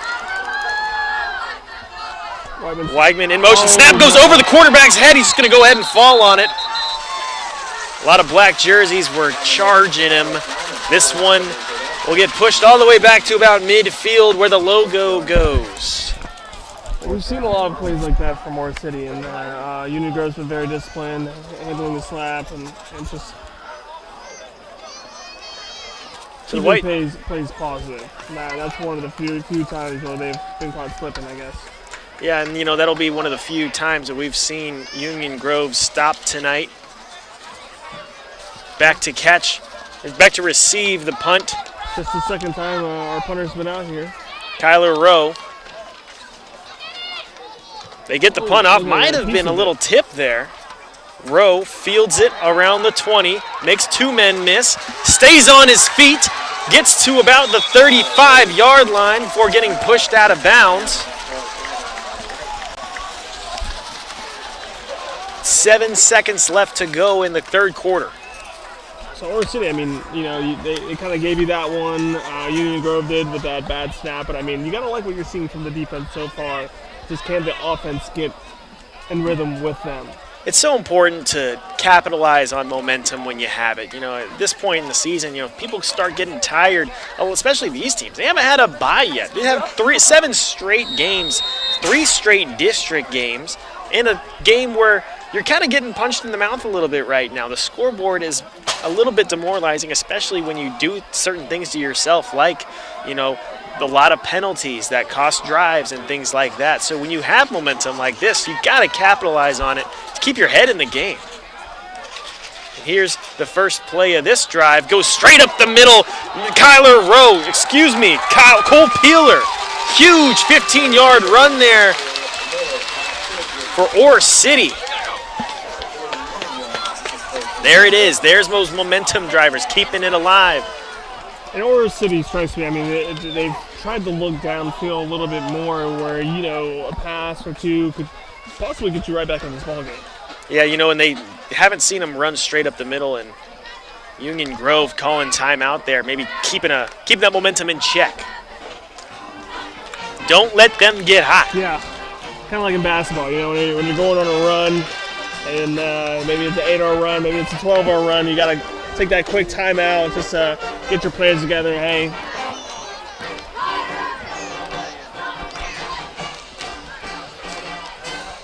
but they're going to need a good run here. We also move into the fourth quarter. Ore City down 26-7 on their home turf.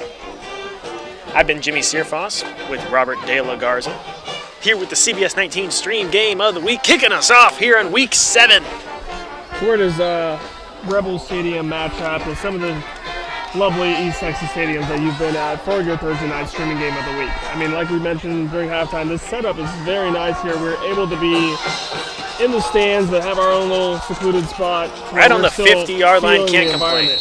Can't complain about this. One man in motion. Rowe wants his man. There's Pritchett. Nearly intercepted. Pritchett couldn't get off of his man. Ball was in stride, but Pritchett just tight coverage there. Tough to make a play. Still waiting for his first reception of the game. And they know that, so that's why they're trying to get him going. Maybe get this offense going once he starts moving. 11:53 to go in this ball game. Trips receivers to the top of your screen. Pritchett might have been one step too far upfield.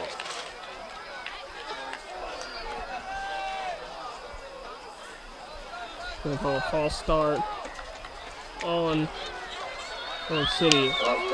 And, you know, that's tough because you start feeling yourself a little bit. You're taking a shot downfield, have a big play on first down, and on the previous first down, and 2nd down and 15.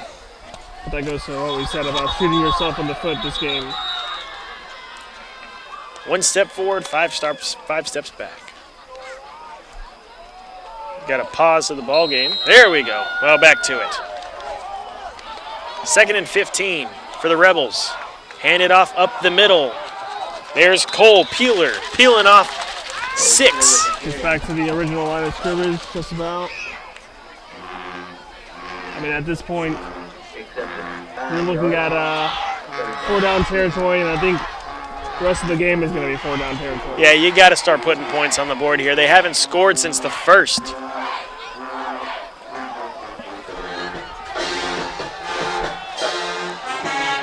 I mean, on the other end, it's also been just a lot of scoring, or especially early in the first half.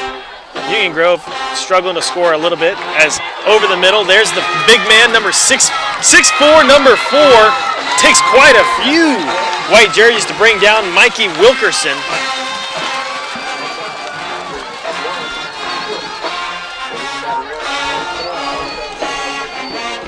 So there's a first down.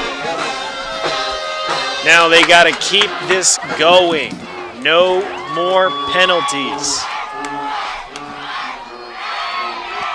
1st and 10, 10:50 to go in the half, or in the game. Johns drops back, Dip dumps it out before it could be brought down. That pass will be incomplete.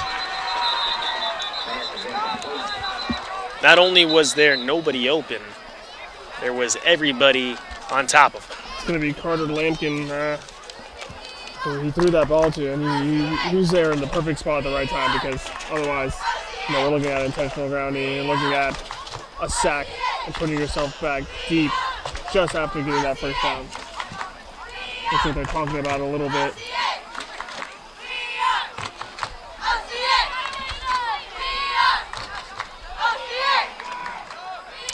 Do you know why they call it Ore City? No. There's a mining company came down here at one point, early 1900s. Invested in the town, convinced the railroad to run through here.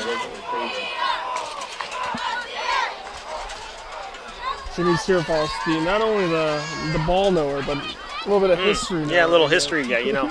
I do my best, you know, for the CBS 19 stream game of the week. So it looks like that flag's going to go against Ore City and just back them up again. That's a 10-yard penalty, it looks like. That line of scrimmage is far from the first down marker. So 2nd down.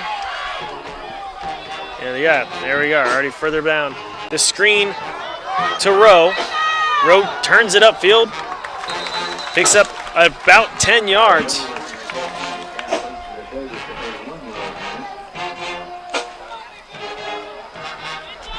You know, we're in the city on the Iron Hill. That's what they call this place. City of Roses is where we're coming from. A lot of cool names for places out here in East Texas. Henderson also comes to mind. Be a lot cooler if my name was Henderson.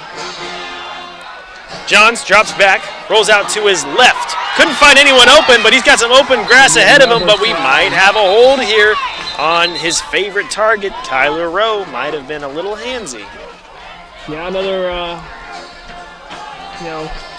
city here in East Texas that has lots of history and some nicknames is going to be Kilgore.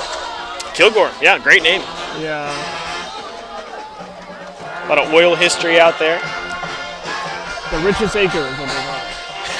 I mean, Acre in the world. I kid you not, the Longview name, that one's a little on the nose. Some guy came to Longview and they were like, yeah, that's a long view we got there.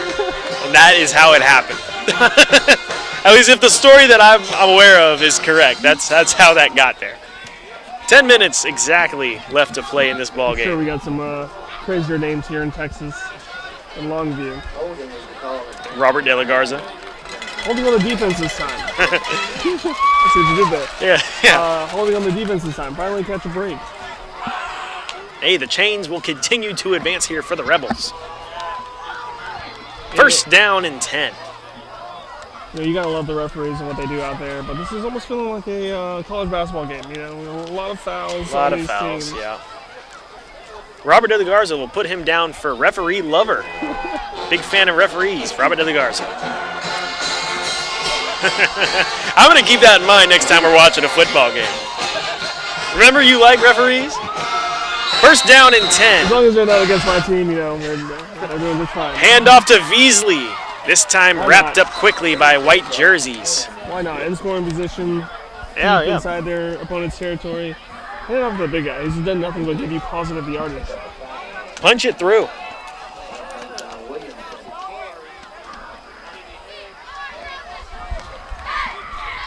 I mean, I don't see why not just keep handing it off to him. I would kind of be a little concerned to throw so tight in this area.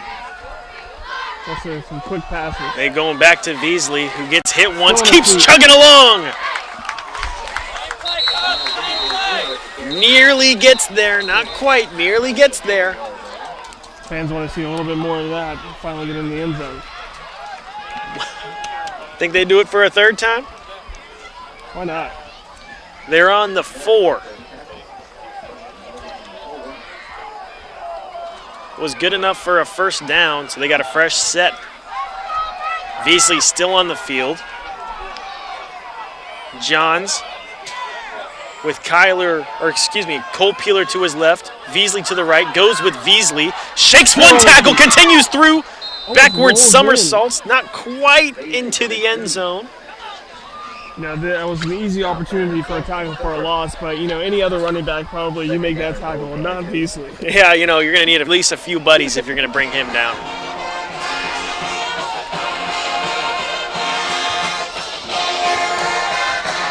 Yeah, it sounds kind of crazy, but like, why not even just line him up under center and do a little tush push or a quarterback sneak Yeah. kind of thing? So Beasley gets a break. He lines up as a receiver, trips receivers to the top of your screen. Johns looks to his left, fires one off to Kyler Rowe. Far side of the end zone. He put a ton of heat on that one. Looks like they're calling against our city and maybe a false start. That's a killer right there. Yeah, that will be a false start. Gotta stay out of the penalties. You know, it's just 5 yards, but the way when you see that marker move, the line of scrimmage move, it looks a lot farther away now. But I mean, you do have some opportunities to maybe throw in the end zone now. I mean, just 5 yards. I mean, you can't punch it in from. I mean, it's hard to punch it in from 7 yards out. It looks much harder than it is from 4 or 3 where they were at just now. So out of the gun, Beasley to his right. Peeler to John's left. He'll give it to Peeler. Shoots on the outside. Beasley up there to block, and that one is in there for the touchdown. So they do it from 7 yards out. They make this one just a little bit more within reach with adding on another 6 for the Rebels. Looks like the offense will stay out on the field. There's 3:15 left to go in this ballgame. Oh, excuse me, 8:15. 8:15 left to go in the ballgame.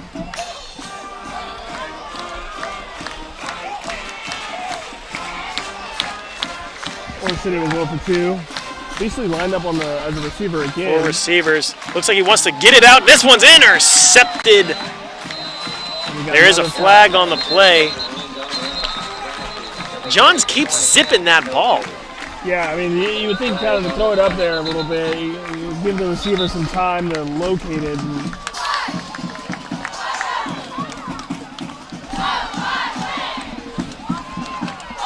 I mean, better on the two-point conversion than. So the penalty does look like it's on Union Grove, so we'll get another shot at this.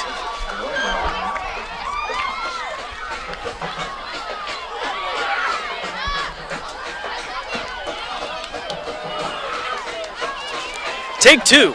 Ball on the 1. Out of the gun. Johns takes the snap, gets it to Veasley. Nope. Oh, no, excuse me. He pulls it himself. Johns finds Pritchett in the end zone for 2. Rolled out to his right. He pulled it at the last second. Was fixing to take it in himself. Pritchett waved his arms in the air. He said, hey, get it to me. Get it to me. He did.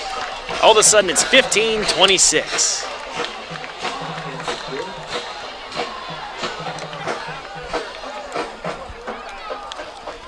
Still a 2-score ball game, but a little bit more within reach.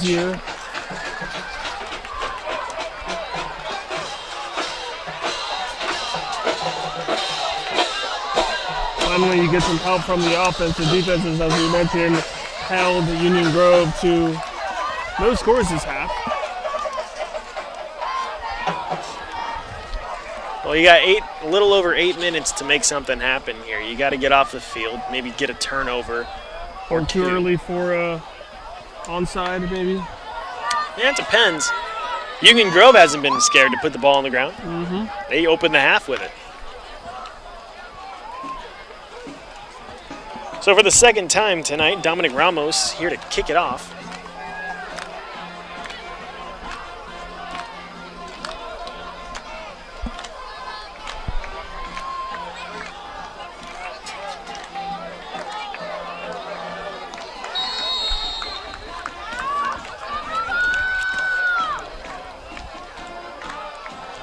Yeah, there's the onside kick. Bobbled a little bit. Orr City falls on it first, squeaks out. Looks like a white jersey might have got it, and they did. Well, there was the opportunity. Yeah, I mean, you couldn't ask for anything better to happen there. I mean, Union Grove player bobbled the snap. It was on the ground. It looked like an Orr City player got to it first, but just couldn't handle that. Yeah, couldn't quite field the ground ball. They squeaks out. And it looks like a lot of black jerseys fall on it, but that ball is so tough to get your hands on. Yeah. Orr City sideline was jumping inside it. You could see that it looked like they had the ball. Yeah. Well, Union Grove will have it. They'll take it at about the 46-yard line. 8:09 to go in the game. Orr City needs a stop here. Well, Union Grove's looking to put the nail in the coffin in this drive. The handoff goes to number 7, who's heavily pursued it, hit behind the line, finished off by number 23, Leland McCormick.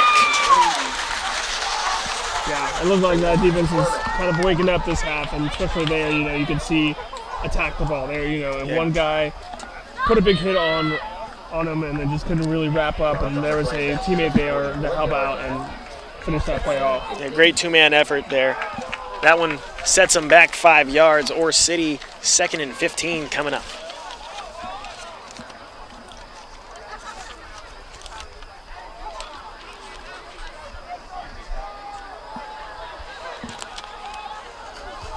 If there's one thing, that is a positive takeaway for this Union Grove is that defense. That defense has led up 113 points these last 2 games as quarterback sneaks out and picks up a few.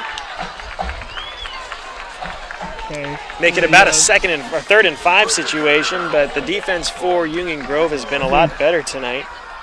Yeah, maybe about 36-7. But, at this point right here, you're hoping for a stop, but you also can't beat yourself. I mean, you can't. Yeah, gotta play clean football. Here it is. Oh, there it is. Almost nearly offsides. Orr City showing pressure. Feels like a big 3rd down, isn't it? It looks like they'll hand it off. Quarterback keeps it. Ball's on the ground. Quarterback falls on it. Oh, Porter nearly turned the ball over there. You know, that's what they've been looking for. This whole game is they have yet to get their own turnover. Need a bounce in their direction. And it looked like, you know, if he didn't drop that ball, he might have had more room to run and get that first down. So they're going to get the offense on and try again. 6:50 to go in this ball game. 4th and 2. Huge play here. 2 receivers to Porter's left or right. He's under center. Nearly a jump from the defense. Play clock at 5. Play clock's at 3, 2, 1. They were just trying to get someone to jump there. It'll be 4th down. The flag will come out on the field. Nearly got him to jump. Yeah, Fans in the stands going, watch the ball, watch the ball. 6:23 to go in this ball game. When you're up here, though. It is much easier, yes, to say that than to do it. Especially when you're trying to get that jump and just beat your defender, you know?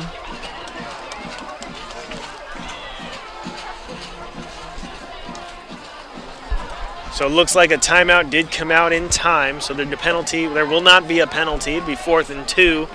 Union Grove will have one more timeout in this ball game. Looks like the offense is coming out and they're gonna. 4th and 2. You know, this is the tough one. You know, we've seen this pretty much every forward play has gone for at least 4 or 5. You know, we haven't seen a lot of short runs outside of the ones lately where Ore City's managed to get in the backfield. Out of the gun, Porter hands it off to Whiteman, who's got a big old gap, sheds one man. He's got one man to beat. Rowe wraps him up, but it takes a few extra men.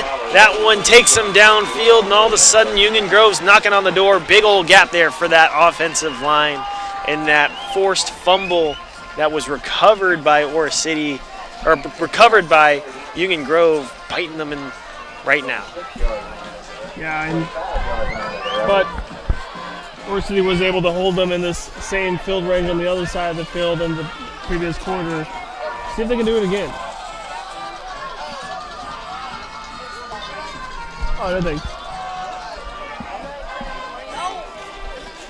First down. Porter keeps it himself. We'll pick up about 4. Burning a lot of clock there with these runs.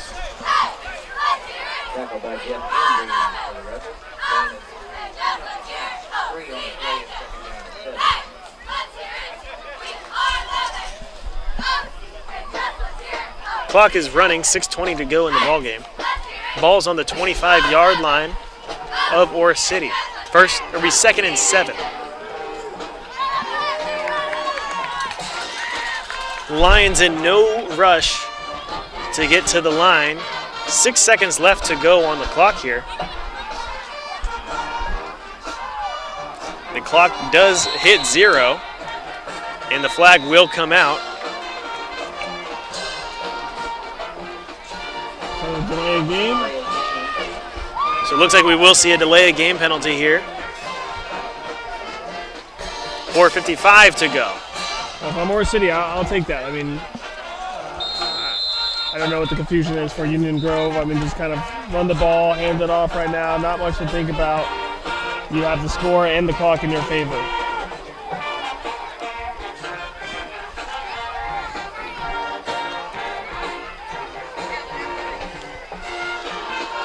Still no rush again to get to the line.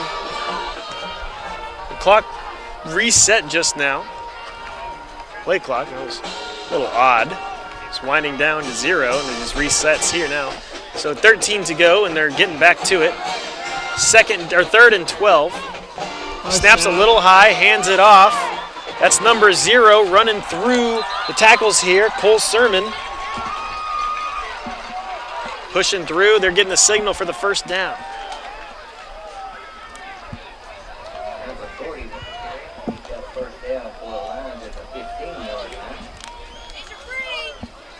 We'll turn to 4th down.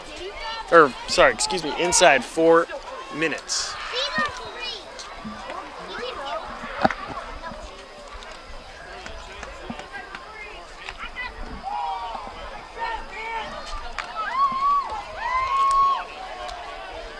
We first down and 10. High snap. Porter shakes a few man, jukes before getting wrapped up right around the line of scrimmage. 3:30 to go in the game.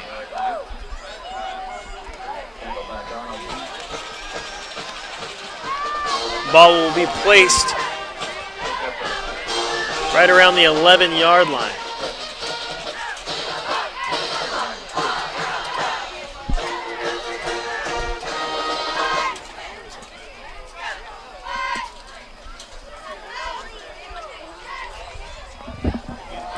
Still looking for a big stop here. I mean, Yeah, they need one. They not too late.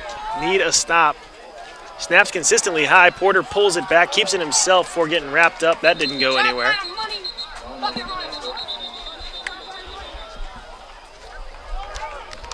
People are excited about the free pretzel, you know? Yeah, that free pretzel looked tempting. Tempting for the Got me free turning pretzel. my head right now. Where's everyone going? That is the best part of these concession stands for the games. You know, sometimes at the end you can get a sweet deal on a hot dog, or a pretzel, or popcorn. Maybe some hot chocolate at the end of the game. Not quite there yet. But No, we're not you there can yet. feel it like it's right Later around on. the corner. I Later mean, on. That second, from the first half to the second half right now, it feels great outside. I mean, we're no meteorologists, but you know, this is perfect football weather right now. Exactly. You know, our Brett Anthony will tell you that. You know, no bias here, but he is the best weatherman in East Texas. You know what? He's the best weatherman in the world. Safe to say. There's 2:49. When it comes to us traveling home sometimes or going on vacation, you can always count on him to know where and when, you know, you can expect whatever it might be, rain, cold fronts. Exactly, you know, and a few people in the office right now are fixing to go to Colorado, and I think he says that snow's coming. So we'll see. Yeah, you know, great on weather, but little do people know, Brett kind of knows ball. Brett does know ball. Brett knows a lot of football. As second down, Porter takes it himself. Chased, heavily pursued. He'll trip up. Flag comes out on for that one. I mean, he knows his baseball, though, and it's knows basketball. baseball, We're he having knows some football. good old school talks about greatest basketball teams ever.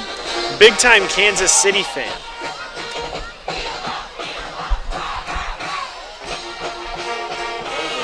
So there's 2:42 left to go That's in this gonna help ball right game. there. If this holds, Looks like that's a flag on Union Grove. I think they said personal foul, 15 yards, which is only going to help. so hypothetically, you know, if this score holds and Union Grove comes away with the ball game, they become 2-2 in district. Union or City would drop to 1-3 in district, 3-4 on the season. Union Grove would improve to 5-2. Yeah, I mean, Union Grove 4-2, moving to 5-2. Those two losses in district, 6th place in the district. I mean that's just tough. You know, sometimes those district games they'll get the most of you, but you know they don't look like a 4-2 team tonight. I mean, or they do look like a 4-2. Porter takes the snap, rolls out to his right, looks downfield. He's got a one-man open, passes out of bounds. So, hey, I mean, once again, this Oro City defense has held them this second half. I mean, if some of this would have translated to the first half, this could be a different ball game. a lot of good adjustments made here from that defense here in the second half for Oro City. Haven't allowed a point here. I'm correct. Yeah, haven't allowed a point here in the second half, so we just had to tidy it up in that first just a bit. Yeah. I mean, if I'm Oro City going in the next week, you know, you don't want to watch that first half highlights, or you don't want to watch the tape from that first half. The second half is a lot cleaner football from them. And, you know, I think one thing I've noticed just off the bat, it's been a lot more aggression here from Moore City in the second half. We haven't really seen them get after anybody in the backfield in that first half. What comes to mind, you know, these big-time hits, pressure and aggression in order to get after the quarterback. Maybe hitting him first instead of letting him come to you. Yeah, sometimes when you're playing from behind a few scores, you know, it puts that lights that fire in your belly. So it'll be 4th and 16, 2:21 to go in the game. So I guess the situation here is you get the stop. I mean, the ideal situation for Moore City, you get the stop, onside kick, get the ball back, and then you got to go score. I mean, I guess you scored in that first situation too. I mean, you just got to keep on scoring. And this is a lot to ask, but I mean, Robert, crazier things have happened. Every day, crazier things happen. Every day. We work in news. We see a lot of crazy things going on. Going out. The pass, he finds number 2 on the opposite side of the field. He's got a few blockers. He will get wrapped up and shoved out of bounds. There's the stop. Number 12. Dominic Ramos. The kicker coming in, making a play. And of course, who's wrapped up in there? Who's coming off the field right now a little slowly? Veasley. Where's Donald Veasley? Where isn't Donald Veasley? So 2:08 to play. Moore City needs to get downfield and get downfield quickly.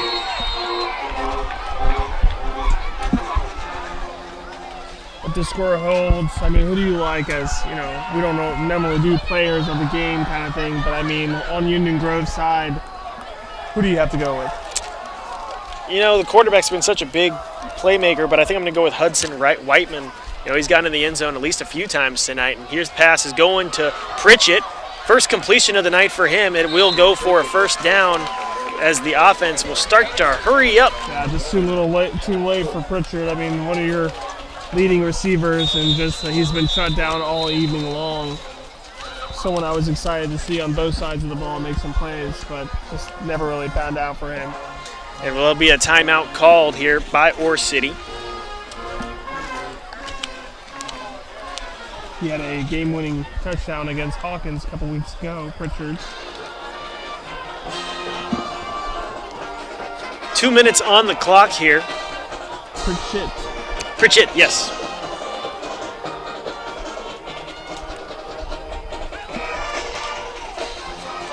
I mean, not a big guy. I mean, he's 5'9", senior. He is your leading receiver. Yeah, shifty guy, you know. Inside the slot, outside the slot, you know. He's a big, fast guy. We've seen him move tonight. Problem is, every time he moves, the defender's been right there with him.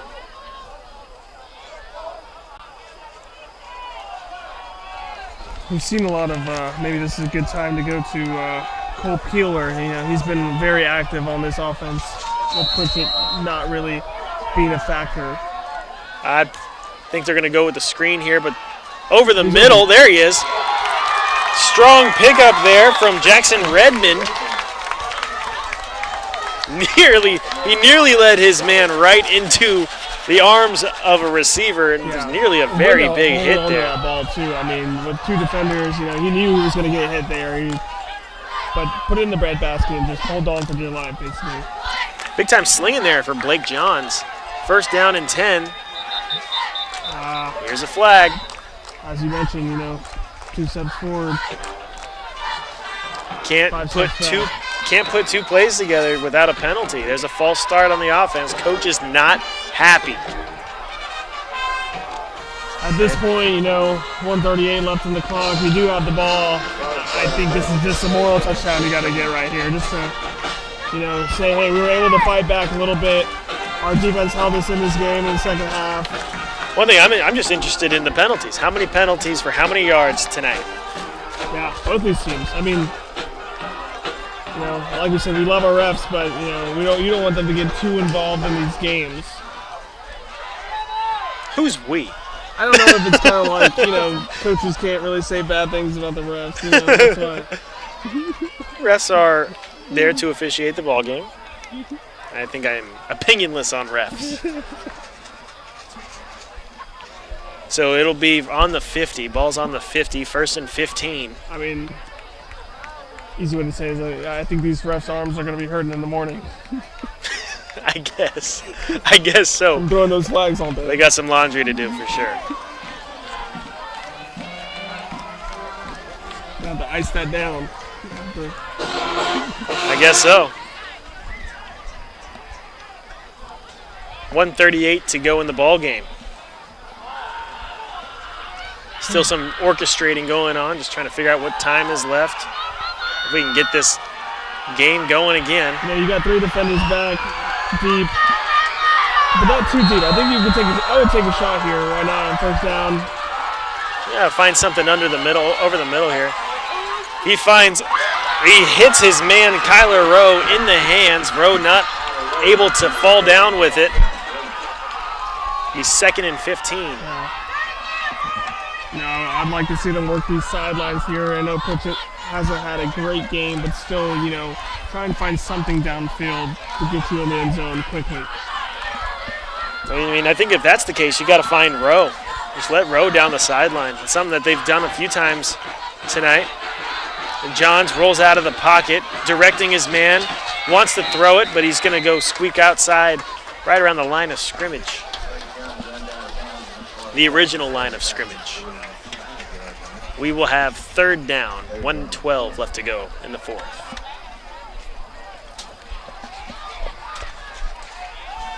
The Union Grove crowd getting rowdy. I believe that we will win, getting chanted. Yeah, Union Grove sticking around for the whole game. Shows their offense. Here's Johns, drops back. He wants the big man, number 6'4", number 4, off the fingertips of Mikey Wilkerson. There were 2 men ready for them right when he made that catch, but he wasn't able to come down with it. Yeah, and it seems like Johns has been able to make some adjustments at halftime as well. You know, his balls have been a little bit placed better for these receivers to catch, and, you know, but they just, you know, that was a great ball thrown, and the previous pass was great. Just receivers can't come down with it. You know, you can only do so much with your drones. There is the psychological feeling of, I know I'm about to get hit and hit hard here. And another flag, or looks like a timeout. It's like a timeout taken by Ore City. It's crazy because when you hear a whistle, we're automatically thinking a flag. Yeah, no, I wouldn't be surprised if there was a flag.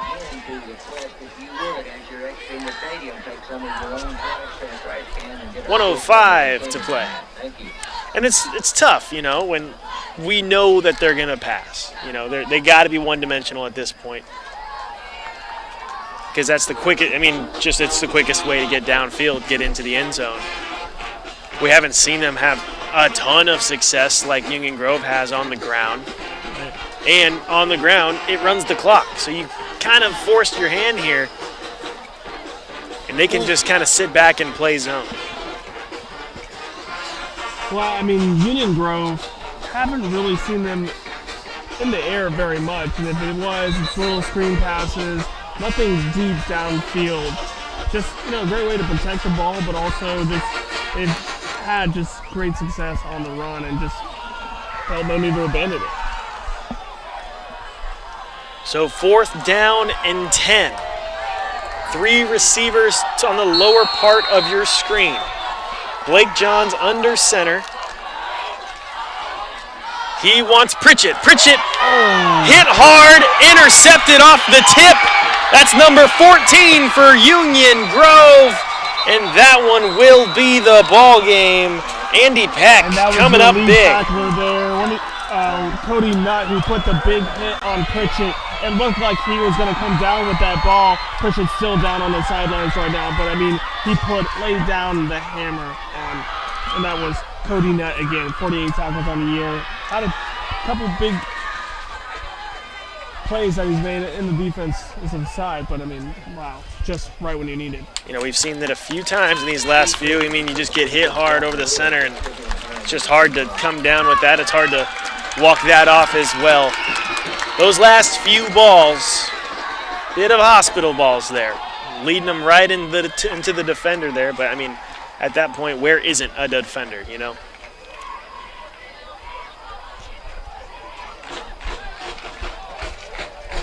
I still like what you see from Johns. I mean, those are some, you know, I didn't see a bad pass from him in that drive.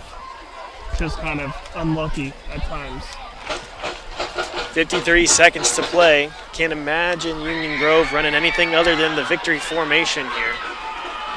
And that looks like that's where we'll be.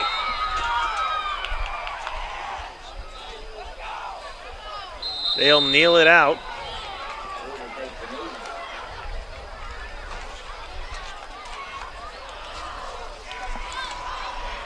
Well, Robert, this one opened up pretty lopsided, and Union Grove in that first half, they were just able to keep on scoring and scoring and scoring. Ore City not quite having the means to respond, but also shooting themselves in the foot a lot tonight. It's something we've said repeatedly that these guys have just done, and every time they take one step forward, they rip off a big play, they rip off a big run or pass, then comes in the penalties. We saw more laundry on the field than my apartment floor tonight. Robert, it's something that Ore City's going to have to clean up if they want to compete. You know, but it's not the worst game I've seen in the world from them, especially in that second half. Defense came together. They were able to lock them down. I don't think Union Grove scored in that second half. No, and that's something that, you know, if you're watching the film, you got to be a little proud of. You know, some of your key players didn't turn out to have the success that you hoped, but Johns looked pretty good in that second half, throwing the ball compared to the first half. Defense held Union Grove to no scores, held them to 26 points after the half. I mean, after scoring 26 points in the first half, they were able to hold that score. So something they said or did was right whenever coming in from halftime, and just gotta see if that transpires the next week. And that, you know, it's just the running defense, especially early on. They just weren't able to stop the run in any kind of way. Union City just basically did whatever they want, and that's kind of what showed in the ball game. This one ends up in the favor of the Lions here in Ore City. They score 15. Union Grove leaves with 26 on our CBS 19 stream game of the week. But don't worry, football doesn't end here, not even a little bit. Tomorrow we'll be live at 6:30 from the heart of East Texas, Tyler Rose Stadium, for the Lions as they take on Cleburne in district play. Well, we got our game of the week, Chapel Hill at Kilgore. Robert will be live later on. We'll have a good time. Make sure you stick around and join us. I'm Jimmy Searfoss here with Robert De La Garza. Y'all have a good and safe night.